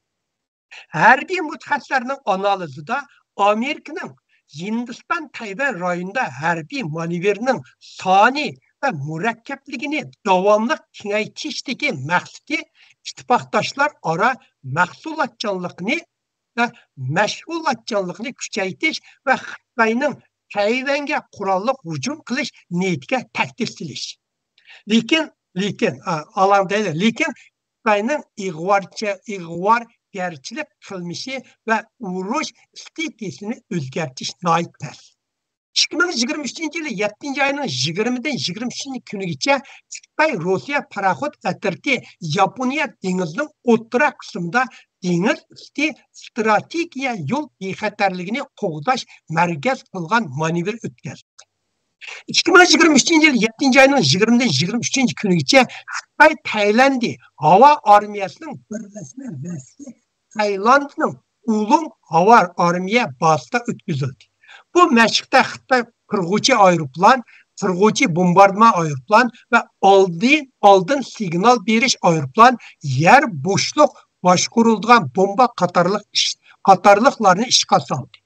2023 yılı 7. ayın 21'den 2023 yılı 8. ayın 4. günügacha Amerika ve Avustraliya yetakçiligida Fiji, Kongo, Germaniya, Angliya, Fransiya, Yaponiya, Koreya, Indoneziya, Kanada, İnglandiya qatarlıq 13 dövlət və 30 mingdən artıq hərbi xadimlar qatnaşqan manevr var. 2023 yılı 7. ayının 5'den 2023 yılı 7. ayının 24. günügacha Amerika, Avustraliya, Angliya, Kanada, Yenizelandiya, Fransiya ve Yaponiyadan ibaret 7 dövlət uruş tayyorligi manevr o'tkazib 70'den artıq aeroplan ve 3000'den artıq hava armiya xodimini ishga soldi. Bu Amerika boşluq kumandanlıq ştabının tarixdagi ko'lami eng cho'ng to'liq chastotilik notli urush tayyorlik munosabati bo'lib 5000 kilometrni kesib o'tib Hindiston Tayvan rayonida o'tkazilayotgan 5 başqa harbiy manevrlar bilan birlashtirilgan 15 mingdan ortiq birlashma qism xodimlari birlikka ilib borgan harakat. 2023 yılı 7. ayının 5'den 2023 yılı 7. ayının 24. günügacha Amerika bilan Filipinda quruqliqda urush qilish atirtining aviatsiya jihatdan yordam berish faoliyatini ilib bordi. Bu manevrda haqiqiy o'qitish, ikki taraf havo bo'shliqda tuyuqsiz zarba berish, oydirimni tortib olish qatorliq harakatlarni o'z ichiga oladi. 2023 yılı 7. ayın 2'den 2023 yılı 7. ayın 21. yeni günügacha Amerika bilan Filipin yana birlashma manevr o'tkazdi. 2023 yılı 7. ayının 5'ten 2023 yılı 7. ayının 24. günügacha Amerika, Yaponiya, Fransiya qatorliq davlatlarning armiyaları bilan birlashib Yaponiyaning Tinch okean rayonidagi nurg'un joylarda manevr o'tkazdi. 2023 yılı 7. ayın 16. günü Amerika, Koreya ve Yaponiyanın armiyası birleşip Yaponiya, Koreya o'rtasidagi xalqaro suv rayonida 3 taraflik başkurulduğun bomba mudofaa manevr o'tkazdi. Washington Posta gazetining 2023 yılı 7. ayının 29. kundagi xabariga qaraganda Amerika havo harakatchan kumandanlık Air Mobility deydi. Harekatchan kumandanlık ştabının kumandanı Michael Minihan 110 ming askarni 2 yil ichida Xitoy bilan urush qilishga tayyorlik qilishga buyruq tushirgan. 21. asrgi Osiyo harbiy hozirlikqa musobaqasi Corbett'ning 21st Century Asian Armed Race deydi. Bitining qurg'uvchisi Filippinda turuşluq Janubiy Asiya hərbi təhlilçi Miguel Mirandanın Amerika avazına etişçe Amerika hərbiləri Asiya rayonlarında ittifaqdaşları bilan birlikdə məşq qılıyatqanğa neçə 10 yıl bolğan təcrübəyə ega. Hazır 5-ci avlod kurashchi aeroplan qatorliq texmo yeni texnikalar kirgizildi hamda texmo keng strategiya qurildi. Hozir Amerika ular bilan necha 10 yillik tajriba ega, hozir texmo yeni 5-ci avlod bosh aeroplanlarni kirgizdi deydi. Tokyo Xalqaro Xristian diniy universiteti siyosiy va xalqaro tadqiqot oliy professori Stephen Naga Amerika ovoziga mundoq dedi. Amerika onun ittifaqdoshlarının bu hərbi manevrlarını ötküzüşdəki məqsədi Tayvanni məcburi birlikə keltirishga urinmasligiga nəsihət qilish. Tayvan bo'g'uzi rayonning hozirgi ahvolini saqlash va tinchlik, muqimlikni mustahkamlash hamda Tayvanni nurg'un davlatlarning davlat manfaati deb qaraydiganligini tiklash. Maqala eng oxiri men odat bo'yicha men xulos so'zib o'tayin, savol bo'lsa, so'nglar, xulos so'z. Xitoy taraqqiyoti 5 cho'ng kamchilik bor. Xitoyda 5 cho'ng kamchilik bor. Birinchi, yuqori texniklik motorni ishlab chiqara olmaydi. Aeroplan motori, aviamatning motori, dizel motori, avtomobil motori qatorliq yuqori iqtidorli, yuqori sifatli, ishonchli yuqori motorlarni yasamaydi. Xitoyning aeroplan, parxod hamma motorlari chetdan kirgan. Bularga mablag' solaman, gapmi mablag' solanmaydi. Birinchi kamchilik. Ikkinchi, Xitoy asosiy mahsulotni 50% import qiladi. Chunki o'zlarining materiallari bundaq mahsulotlarni ishlab chiqarishga yaramaydi. Olam qatnashi, mashina va ig'ir uskunlarni yasaydigan kuchlik va qattiq po'latni ishlayolmaydi. 5. Raqamli kontrol qilgan stanokni bilamiz-ku, cho'ng mashinlarni qildirib mang'uz. Stanokni yasanmaydi. 4.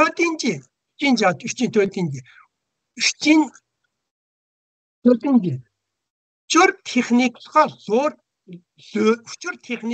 zo'r qattiq detal yana chipni ishlayolmaydi. Kelgusida insonlar jamiyatidagi har qanday kasb raqamlashish va aqli iqtidorlashga yo'lashidi. Bu chipdan ayrilanmaydi. Bununla mablag' solaman desimi solanmaydi. Chipni hamma chipni aylanib oldingini men ma'voylik aql iqtidor shunoslarning so'kini oldim deydi. Ya'ni 10 yilning ichida ko'chalarda biz raqamli garajdalarni ko'ramiz deydi. Ko'chalar gayrimiz bizga o'xshashlar. Raqamda odamlar minib yurgan, bizga o'xshash to'nmay qolsa o'xshash ko'chalar minib yurgan, ularni raqamli garajdalar deb at qo'yibdi. Uni yani 10 yilning ichida chiqadi deydi. Bozorlar bir odamlar ko'rsak 10 yil qoldi deydi. Robotmi yo normal odammi? Şu robot. Lekin ular o'ylayoladi, so'zlayoladi, o'z o'zini ish qila oladi, falan qila oladi, hammani bila oladi, o'zining minisi bor. Robot degan program bo'yicha o'zi bir ishlarni qila oladi. 5. Biologiyalik dora va sayya uskunlarini ishlayolmaydi. Xitoy ishlayotgan shu doktor soatga uskunlar asosan chetdan kirgizgan. Asosan import qiladi. Bu 5 texnikaning qanday ahamiyati bor va Xitoy nima uchun ishlayolmaydi? Bu Xitoy iqtisodiga qanday ta'sir ko'rsatadi? Budagi leksiyada bir oz tafsil o'tamiz. Men buning ulab yana bir 50% tayyorlab bo'ldim. Masalan, Amerikalar, Yevropalar Xitoyga texnik jihatdan jazo berdi deydi. Zodi qanday jazo berdi? Qanday texnik jazo berdi? Uni Xitoy nima ishlayolmaydi? Mana shu bergan jazoni uskunalarni mushta bir so'zlab o'tgan birimini tayyorlab qo'yib, 50% tuydi. Xudoyim bo'lsa, yana bir 3 hafta qilsam tugab qolar, shu to'xtaymiz. Amerika hozir Xitoyni asosiy raqobatchi deb dushman qatorida ko'rdi. Biden prezidenti bo'lgandan keyin Amerika Xitoyga 3 tarafdan zarba berdi. Birinci, Yaponiya, Koreya ve Tayvan'ı üzüge tartı. Çip stratejiyasını kullanıp Xitayga yuqori darajalik mahsulotlarini eksport qilishni to'xtatdi. Xitoyning yuqori darajalik mahsulotlariga chip ishlatdi. Amerika chipni cheklash strategiyasini yo'lga qo'ygandan keyin Xitoyning yuqori darajalik mahsulotlarining eksportiga ig'ir zarba yedi. Chip bo'lmagandan keyin ishini ishlamaydi, shunda ishini eksport qilolmaydi. İkinci, Hindistan ve Şərqi Janubi Asiya əllərini üzüge tartıp ve eksportdaki o'rta ve tön dərəcəlik bazarını mı çalışıvatıdır. Tön dərəcəlik bazarını çalışıvatıdır. Bu, Xitay'a zərbə verib qalmay, Xitayda zor miqdardaki işsizlikni keltirib çıkıdı. Bunun arqılı Xitayda keng ko'lamda işsizlikni keltirib çıkış. Bularni hemen başka devletlerge yutkeş. İkinci, Xitayning uzun müddetlik jazo Xitayga uzun müddetlik jazo qo'llandi. Xitoyning 100dan ortiq korxonalarning mahsulotlarini har qanday gavdining setib olishni chekladi. Kim setib olsa shuni jazoladi. Masalan, Yevropa davlatlarimiz sotdi. Oson al, men bilan sot qilmaysan deydi Amerika. Shuni ashtaq to'xtat. Xuddi sizlarning chipni yasaydigan mashinalar shirkatini Amerika hechdan qilmay yumshoq detalni bermayman dedi. O dunyodagi eng chong chip yasaydigan shirkat shunda Xitoy to'xtatdi o'g'amini. Bu cheklagan mahsulotlarning sifati yaxshi va bahosi arzon bo'lsa eksport qilinmaydi. Xitoy ashunda bir xizmat eksport qilinmaydi. Bunun bilan Xitoyning eksporti bo'lib taraqqiy topgan davlatlarga bo'lgan eksporti ig'ir ziyonga uchradi.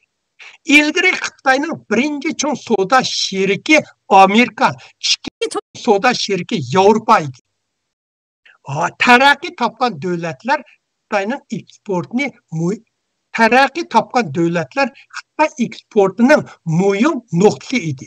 Hozir Amerika 4-chi, Yevropa 3-chi chong savdo sherikiga tushib qoldi. Meksika Xitoyning o'rnini ilib Amerika'nın birinci chong savdo şirketiga aylandi. İlgari sherikiga aylandi. İlgari Xitoy Amerika bizdan ayrılanmaydi, bizning mahsulotlarimiz bo'lmasa yashamaydi deb o'yladi. Hozir Xitoydan ayrılsa Amerikaga ancha chong ta'siri yo'q ekanligi isbotlandi. Shunda qilib Xitoyga ikki narsa ajallik zarba berdi. Biri uymilik, yana bir eksport. Şunun bilan meningki bugungi nima oyoqlashdi savolinglar bo'lsa javob beray, bo'lmasa oyoqlashdi.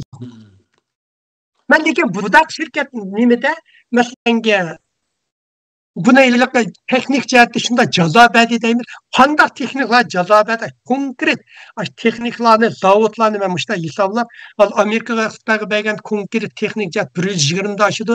Men bir 20-30 ni sizlarga chiqarib, men mani ishlaymaydi, nima ishlaymaydi bir ko'rsatib, shuni o'tishga 50% yani bir 3 hafta olsin tugat. Xudoy buyursin.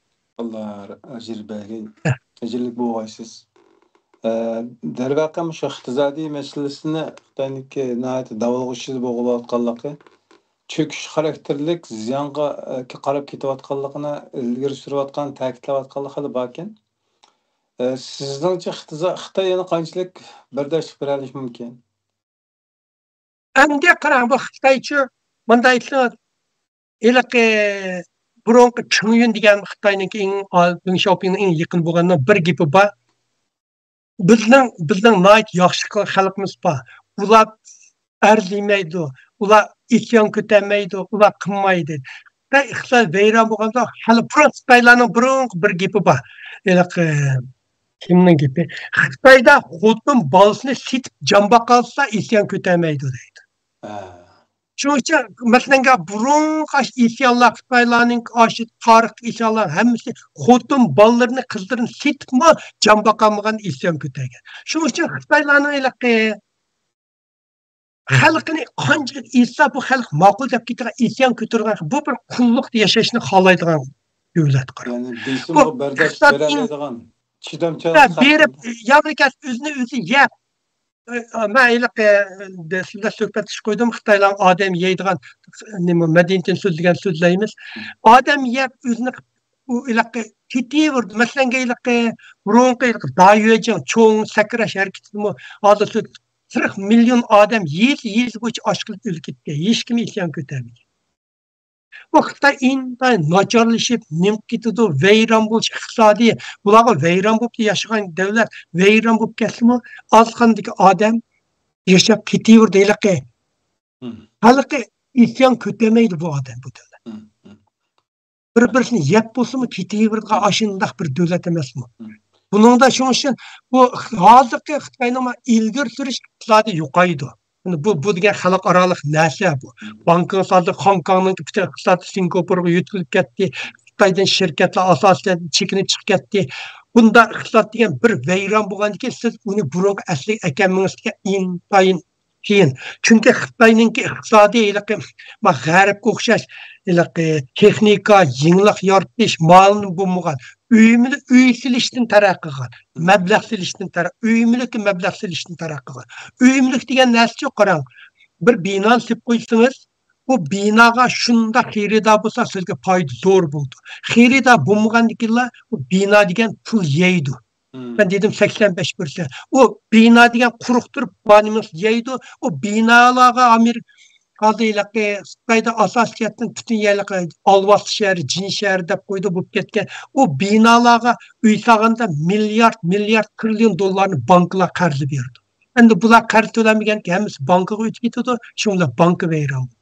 Ben iqtisod vayron bo'lsa-mu, xalqaro iqtisod intayin nacharlashib ketadi xalqlarning turmushi. Nacharlashib ketadi, lekin uning ichidan Xitoylarda isyon ko'tarib bir ish bo'lishiga ancha ko'zim yetmaydi.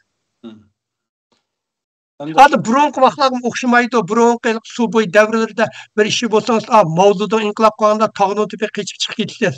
O'sha partizanlik urushi hozir unda qechib chiqadigan tog'im yo'q. Hamma yoqda zamonaviy urush texnika bo'lib ketganki, butun odamni kuzatib bo'lganki, qochadigan unda isyon ko'tarilgan. Hozir uya-buya ishchilar darvozlarni urdi, uya-buyalar chaqadigan ishlar bo'lyapti. To'g'rimi? Xitoylar uya-buya namoyish qildi, bo'lgan namozni bosib qo'ydi, tugidi. Endi Xitoy shu o'tgan lager boshlanishdan oldikenda shu bir belbog' bir yo'l ismi bilan dunyoga mablag' silib, nurg'un davlatlarni qarzdor qilib qo'yganlik to'g'risida ma'lumotlar bor edi. Bugungi oldingi sizningki taqdim qilgan programmalaringizda Xitoyning iqtisodiy chekinish bo'lganligini bugungi programmada DGP'siniki tushib Xitoyning eng cho'ng qarz davlatiga aylanib qoldi dedingiz. Undaqda burun solgan mablag'i qaytib kelmaganlikdan bo'ldimi yo bu hozirgi bu ya'ni qanday tushish bu yoki bu Turkiyaniki o'xshash pul paxalligidan kelib paydo bo'lgan ishmi? Bunda bir nechadan qarang. Biri virus degan bu Xitoy bilan eng muhimi Amerika Xitoyga boshlagan savdo urushi. Xitoyninki iqtisodni harakatlantirish uchun mablag' silishdan keldi. Chet elliklar chiqib ketdi. Bu chet elliklar chiqib ketgandan keyin qarang, zo'r darajada korxonalar bekor bo'ldi. Bu korxonalar bo'lganki ishchilar ishsiz qoldi. Ishchilar ishsiz qolgandan keyin bular pul yo'qaydi. Pul bo'lmaganki iste'mol tugaydi. Iste'mol tugmaganki bu birinchisi bu bundan bo'ldi. Undan keyin iste'molchilar bo'lmagandan keyin uy-mulk sog'an uylar quruq qoldi. Buni sotanmaydi. Chunki bankning qarzini to'lanmaydi. Undan keyin bu chet elga eksport qilinmaydi. Bu nimani chip bo'lmagandan keyin nurg'un Xitoyning nurg'un chet ellardagi masalan bu telefon, Hindistondagi 60% telefon Amerikadan Xitoydan kiradiki. Bunday Xitoyda Hindistonda 500 milyon telefon Xitoydan kiradiki. Hozir cheklayotganki yo'q. Hozir Amerikaning chiplari 2-3 ga chiqib ketdi. Inchik nazari Xitoyga 14 ta. Yaqında Huawei yasaganmi 7-deydi. 7 degan Amerikadagi hozir chiplar bilan hisoblashni aeroplan bilan ko'tik karvon silishdan o'xshash narsa. Chunki bu Xitoylar chip bo'lmagandan keyin bu ilg'or mollarni ishlayolmaydi. Ishlamaganda eksport qilinmaydi.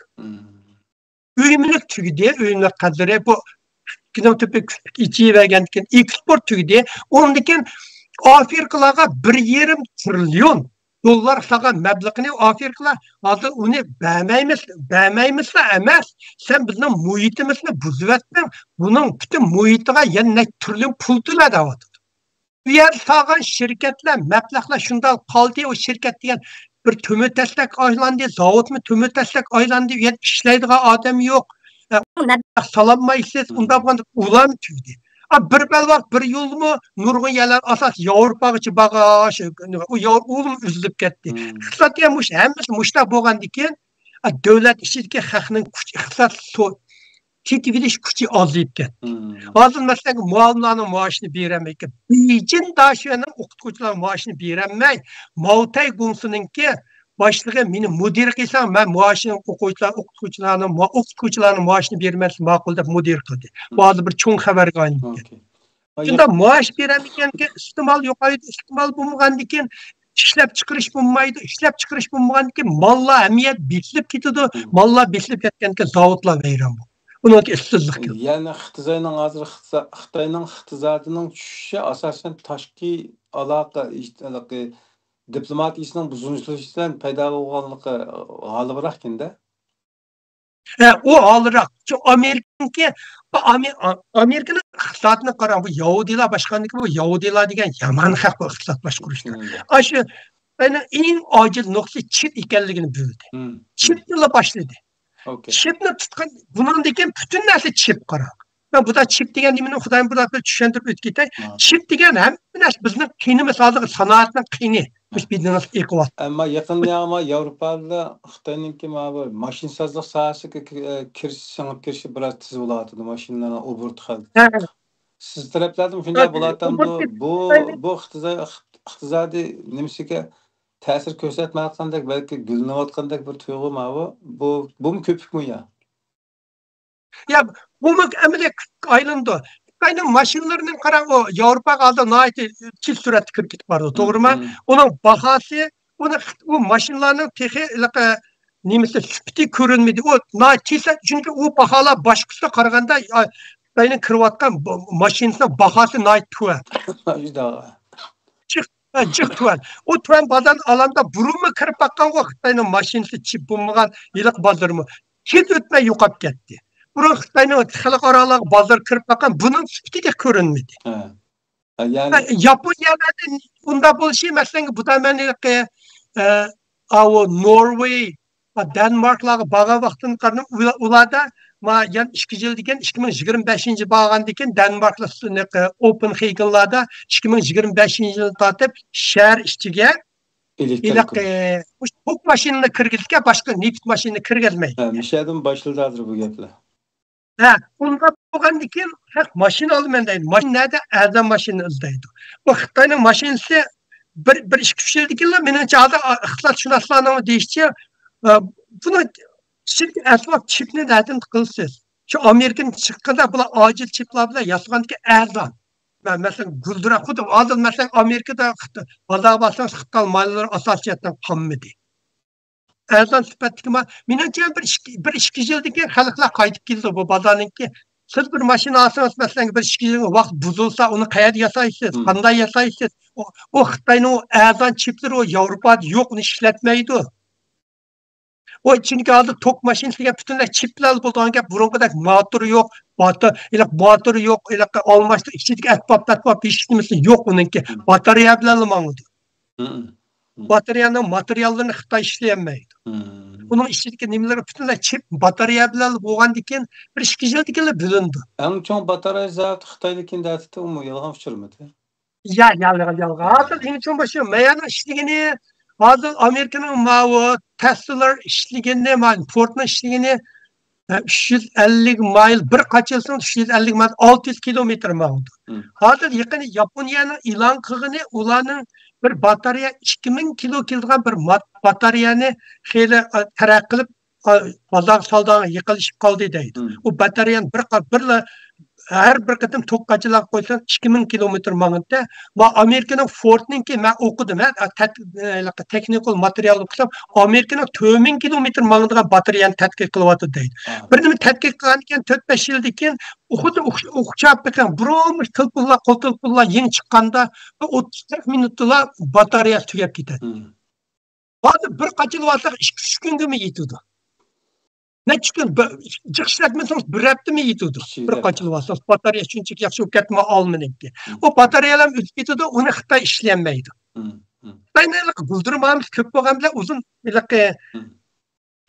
xalq arada nemesi ishonchiligi krediti yo'qdi. İstimal seviyesi istimal televiga yiqilishamaydi yani.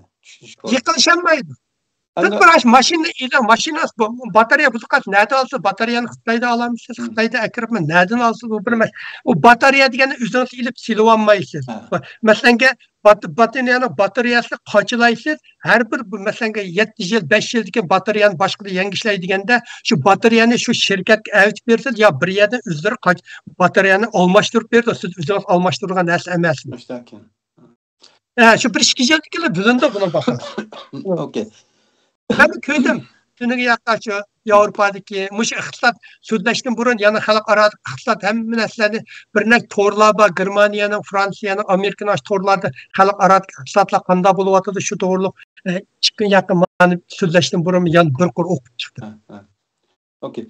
Xitoy endi o'zi bizning vatanni besib olganlar asosan üstün yer üstü boyliqlarini talant taraj qilib shuni asosan o'zining iqtisodiy manbasining tayanch qilgan endi. Hozir qadar bu to'xtamadi. Vatanning boyliqimi kun sira ya'ni chiqayotganligi ma'lum. Bu boyliq bilan Xitoy hozirgi shu qiyinchilikni hal qila oladi. Yoki yetmaydi. Ya endi Xitoyninki ben aşık budak sözüm sözleyme Xitoyninki bir minut sakıp verin ama bunun sel maksukanda sel nim kaldı. Bunun Muhterem qarindoshlar, Mevlan Yasin Efendining taqdim qilishida ko'rayotgan programma Xitoy bilan Amerikaninki iqtisodiy jihatdagi selishtirmasi bo'lib, bir xil analiz qilyapmiz. Keyingi qismlarda buni davom bo'ladi albatta. Ya'ni pulni kontrol qilish, pulni nazorat qilish orqali iqtisodiy kirimini Xitoyning kelgusi yo'nalishi qaysi tarafga ketayotganligi haqida yipishni izlayapmiz hisobda. Do'stlarim taxtib qo'yishinglarni tavsiya qilamiz qarindoshlar. Bo'ldi, qarang. Bu Haydichi qarang, men yaqinda bir budak so'zlayman. Xitoyning mushu ishlab chiqqan material 74 Xitoy o'zining bir to'g'ri 74% boyligi mushu qiymi boyligi Sharq Turkistondan keldi. Bu şimdi kırvatı lekin bu yetişmeydi kang doirada bo'ldi. Masalan neftni masalan oltin Sharq Turkistonda oltini dunyo bo'yicha birinchi darajalik oltin kirdi. Go'har, neft, ko'mir moddalari bular ham bir Sharq Turkistonda lekin bu Xitoy iqtisodiy degan bir yomon kang doirada bo'lgandan keyin bu shoshqa hamma yerda akir Sharq Turkistonning o'zi yetishmaydi. Masalan ko'mirni Avstraliyadan akirdi. Kömürge bulduğun kabrına kömür Şarkı Türkistan'dan yetişmeydi. Gaz mesela Şanghay'ni, Guangzhou, Çun şehirden Şanghay'dan asas Şarkı Türkistan'dan çıkan gaz bile tutudu. Farklıdı. Lakin yani nurgun yerlerde ekilip sit başında kıldı bir Şarkı Türkistan'ın bile yetmeydi. Heylivatıdı bu kanının vay bu Şarkı Türkistan'ın hazır mında tüşmegen yer kalmadı nasıl oldukken bu. Men aşıylık 2010 yıl badım. Burun mesela Gulci bile aşı Gulci'den Ürümçe qarab maqsız mesela Sayram Kölü bile cin deydigan yer var. Şu arlıqның 10 tarafı deysiniz, muşta 10 tarafı, muşta dün tağdı. Buda barsam 10 taraf tağ degen 10 kilometr işkirlek gitti. Xitoy deydi bu Xitoy degan tağını bir chetliq choqqa deydi. Taş çıktı, taş şiştirdiken, top çıktı, top şiştirdiken, nemi çıktı, şunu işte, muşu tağını yap boldu da atmamdı. Bir yer Türk'e pahtı deriydiğen yakılıydı. Bu kurup da yapıp tüydüğünden nasıl olsun? Çok için bu içmeydi, başka yerden çıktı. Yenilen persepsi, yani şu yer işler tuttu da. Adı nefti bulanın, zor nefti Arabistan'dan ve Rusya'dan kırdı. Rusya'nın şunçulardır, ziyalık Çin turistinin mısli biri Hindistan biriga Xitoyga neftni şu yerga satadi. Rusya'nın neftga Arabning nemish Xitoyni voydaydi. Arabning Xitoyga qattiq qilmaydi. Chunki Arabning kirimi shu nima asas kirimi neft. Hozir mana nima bo'ldi-ku? Sayahatni ularning kirmi. Hı. Arabning har yili Arabkam sayohatchilar masalan umra deymiz, haj deymiz, jihadam bo'ldi. Har yil 2022 yili ashundan kirgan kirmi 86 milliard dollar ekan. Arablar. Xitoy Kichik davlat uchun yomon. O'rta Sharqda bir xil aqlliq qilayotgandek bir şey nimaniki manzilni yaratdi-da. Bunun da nimaga tayinlayotdi? Iqtisodiy kuchiga tayinlayotdi yoki diplomatiya boshqa nima? Yo'q. Qarang, uning birga iqtisodiy ulardan sitib oldi Xitoy, nefit. Arabistonlar Xitoyning milni olmaydi ancha juma. Ular Afg'at Amerikaning yaratma Yevropaning mollarini oldi. Ular pul bor haq. Uni Xitoyning mili sotdi Xitoyga nefit. Bu bir. Ikkinchi Xitoy masalan Arabiston xalqaro masalan Falastin masalasi manda deyli. Bu Falastin masalasi Xitoyga bir cho'ng foydali ish bo'ldi. Bunday yerlarda Xitoy azaldan tortib Falastin taraf turdi. Şuңашqa Falastin azaldan Xitoyni maqtab so'zlaydi. Oldin kuni Abbas yana Xitoyni shunda maqtab so'zlaydi. Azaldan bularninki siyosiy va jo'g'rafiya nimasida Xitoyga kirman deydi. Uyaga Arabga mal sotmaydi Xitoy. Hatırca bunlar Arabda boy o Xitoyni ilaqi Arabdagi ko'chmanlar olmasa Arablar Xitoyning milni olmaydi. Uni go'shtini olmaydi, yemeklikni olmaydi. Ular degan Amerikaning qaymollarini yaratmaydi. Ular Fransiya, Germaniya, Ashaning mollarini oldi. Arablar. Sotdi lekin. Neftiga sotdi. Sho'ashqa iqtisod qaraydi. Oldingi Gulnaz Abduqodirxonniki taqdim qilganda Xitoyniki pulning qimmatini dollarga bog'lashda bir xil mehnat pul deyilgan. Hamma pulni aralashtirib bir sovetga hamma narsani, ya'ni bir obort qilgan bo'lsa, faqat Xitoy puli emas, boshqa pullarni aralashtirib olib, bir xil murakkab o'ynaydi ekan bu yerda. Mushkul usul bilan qilib kelayotgan ekan Xitoy. Bu qatim sizning kuzatishingizda ilib borayotgan bu Xitoyning iqtisodiy chekinishi Xitoyning pulining qimmatini tuvallatdimi, qanday? Yani pulni tuvallatdi, bahodim ko'rsatdi. Qarang, bu Xitoycha qilolmaydi. Xitoy bu da dollardan ayrilish siyosatini olamiz deydi-ku bu Xitoylar. Bu dollardan masalan son 1 2 3 deb siz sonni qilsa 0 bilan 1 bo'lsa, hamma sonni yilib chiqib ketalaysiz, to'g'rimi? 0 bilan 1 bo'lsa 1000 mi bo'ladi, million, hamma shu ikkidan chiqadi. Shuning uchun bu sonliqdagi birlik. Dunyodagi iqtisodning birligi bo'lsa dollar. Masalan, Hindiston bilan Xitoy ikkisi savdo qildi. Masalan, Hindiston, Xitoy bilan Rossiya ikkisi savdo qildi deb, ular dollar ishlatmaymiz deb, shuning bilan Xitoy masalan Rossiyaning narsini Xitoy puli to'lab, Rossiya Xitoyning milni olganda Rus pulini rubl to'lab qayta ilib qildi-ku.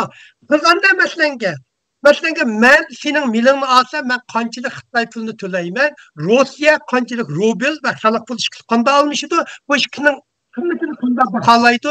Bular baholaganda yana shu kungi rubl bilan Xitoyning dollar puliga nisbatan qanchalik ekanligi hisoblab turib, bular ikkining miqdorini chiqardi. Yana shu kunda obrat qilgan pulni yana dollarning qiymatini o'lchaydi. Bu qanday hisoblaysiz? Hatto sening yevro bor-ku, yevro. Yevroning qimmatini dollar orqali hisoblaydi.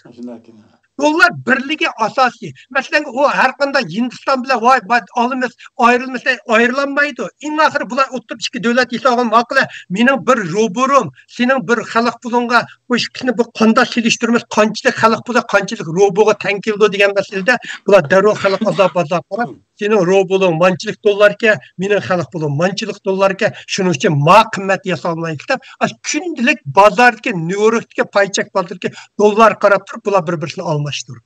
Shuning uchun uni qilish va hozir undan keyin masalan men nimada Uyg'ur ilaqa Qaraqash tajribanikida Yunuscha o'qidi, Xitoy xalq dollardan ayrilam deb. Masalan, Amerikada dunyodagi bozorning 47%ni egallaydi. Yevro 27%ni egallaydi. Yaponiya 6 Angliya 6-4. Xitoydagi dunyo bozorining 2,1ni egallaydi xalq pulining hajlishi. Bu xalqaro 2,1dan bular Amerikaning pulini ilish uchun avval 2,6 bo'lgan Yaponning ustiga chiqish kerak. bu xalqaro 2,1dan 2,6ga chiqish degan u yo'qli gap. Uni chiqib bo'lsa, uningdagi Angliyaga berish, Angliyani 6,5ga berish kerak. Uningdan chiqib bo'lib, uningdan yevroga berish kerak. Bu dollar degan bularga yo'qlik, faqat bir tashviqot qilolmaydi. Qanday almashtirsiz? Dollardan olmuş qanday selishtirsiz. Turkiya mesela Turkiya bilan Xitoy ikkisi mesela bir bahasıyla bir mal ilib mal qilib Turkiyaning pulini ilishtirmiz, xalq pulini qilishtirmiz. Mesela Xitoyning mallarini Xitoy pulidan olmisiz, qanday selishtirdi? Pulni ikki pulni xalq puli bo'lmagan ekan. Shu kunlik ikkisining pulining dollardagi qimmatini hisoblab, maqlan 1 dollar bir xalq puli manchilik lira tenkilga deb shunday hisoblaydi. Türkiye'nin 10 yıl içinde mesela öz vaxtidagi 5 lira 5 dollar olgan bolsa, hazır 30 dollardan 30 lira değişip ketdi de 6 esi katlanıp ketdi. Xitoyning bu xil o'lcham bilan o'lchagan chog'da yaqinqi 5 yil mobaynidagi yoki 10 yil mobaynidagi pulning qiymatida davolg'ish yoki undaq bir sonsuz bir o'zgarish bo'lganligini hech bayqamadik. Siz qanday qaraysiz? Ya bayqamaydi chunki rublda bo'lmaydi. Bular Türkiye qarang. Türkiye xeyli ko'p darajalik iyilik yo'lda kirdi.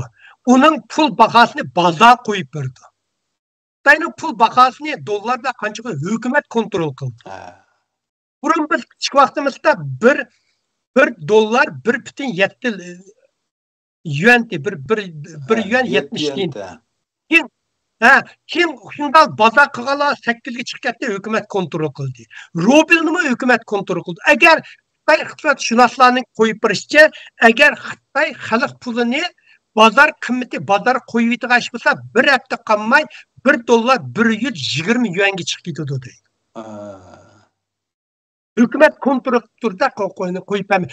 Masalan, realnimi, Arabning pulini ular qachonli qarsangiz 1 dollar 3,75. Arab pulga.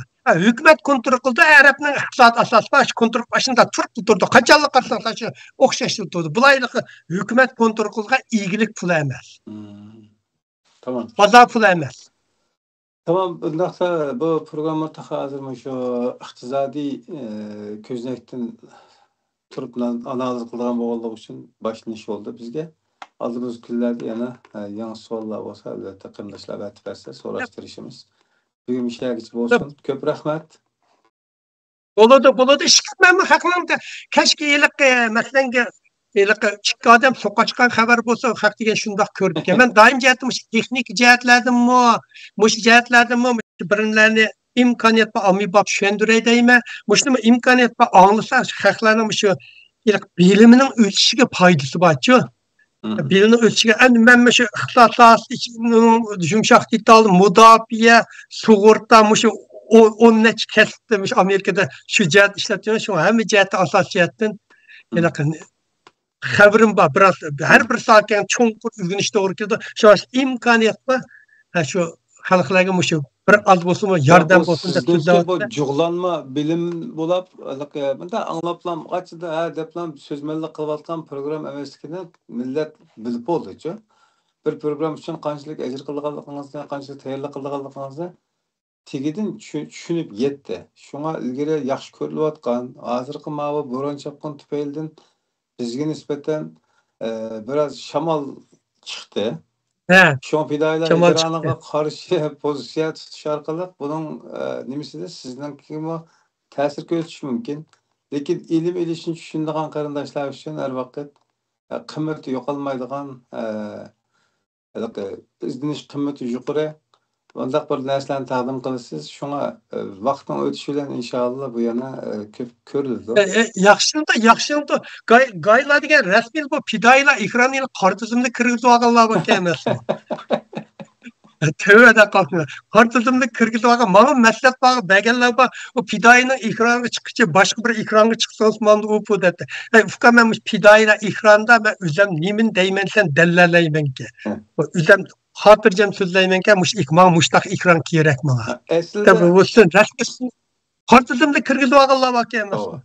Aslida bu ekranda taqdim qilingan hozirgacha 1000 dan oshdi programma. Gerçi aldığınki mezmunlarını yoktub koygan bolsakmı, dostlarımız elbette köngül nimside sanap kelgilik.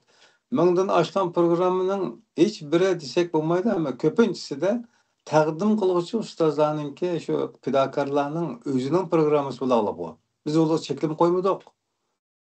Faqat azroqlam talablarda bo'landik, takliflar sundik. Lekin ko'pinchisi hech qanday fikrlari to'solg'uch qilmagan avvalosida to'liq bayon qilib berishga tirishdi. Biz shunga loyiq mulozamat qildik faqat. Shuni tushungan insonlar uchun albatta bu biz uchun qilmaylik buni millatning manfaati uchun o'zining xizmati o'qasin deb qilig'liq. Siz shuni tushunganligingiz uchun davom qilyapsiz. Albatta tushunganlar uchun bu yana ortiq qiladi. Ya bu intay muhim. Biz Uyg'urlarcha mushu masalanga mushunda to'rda har xil o'xshamagan g'ayvaqti o'zimizninki zidiga o'zimizning o'y fikr bilan qanchalik qarshi bo'lib ketsin, shu fikrlarni o'ttirib qo'yishga bir ruxsat qilishni o'rganishimiz kerak.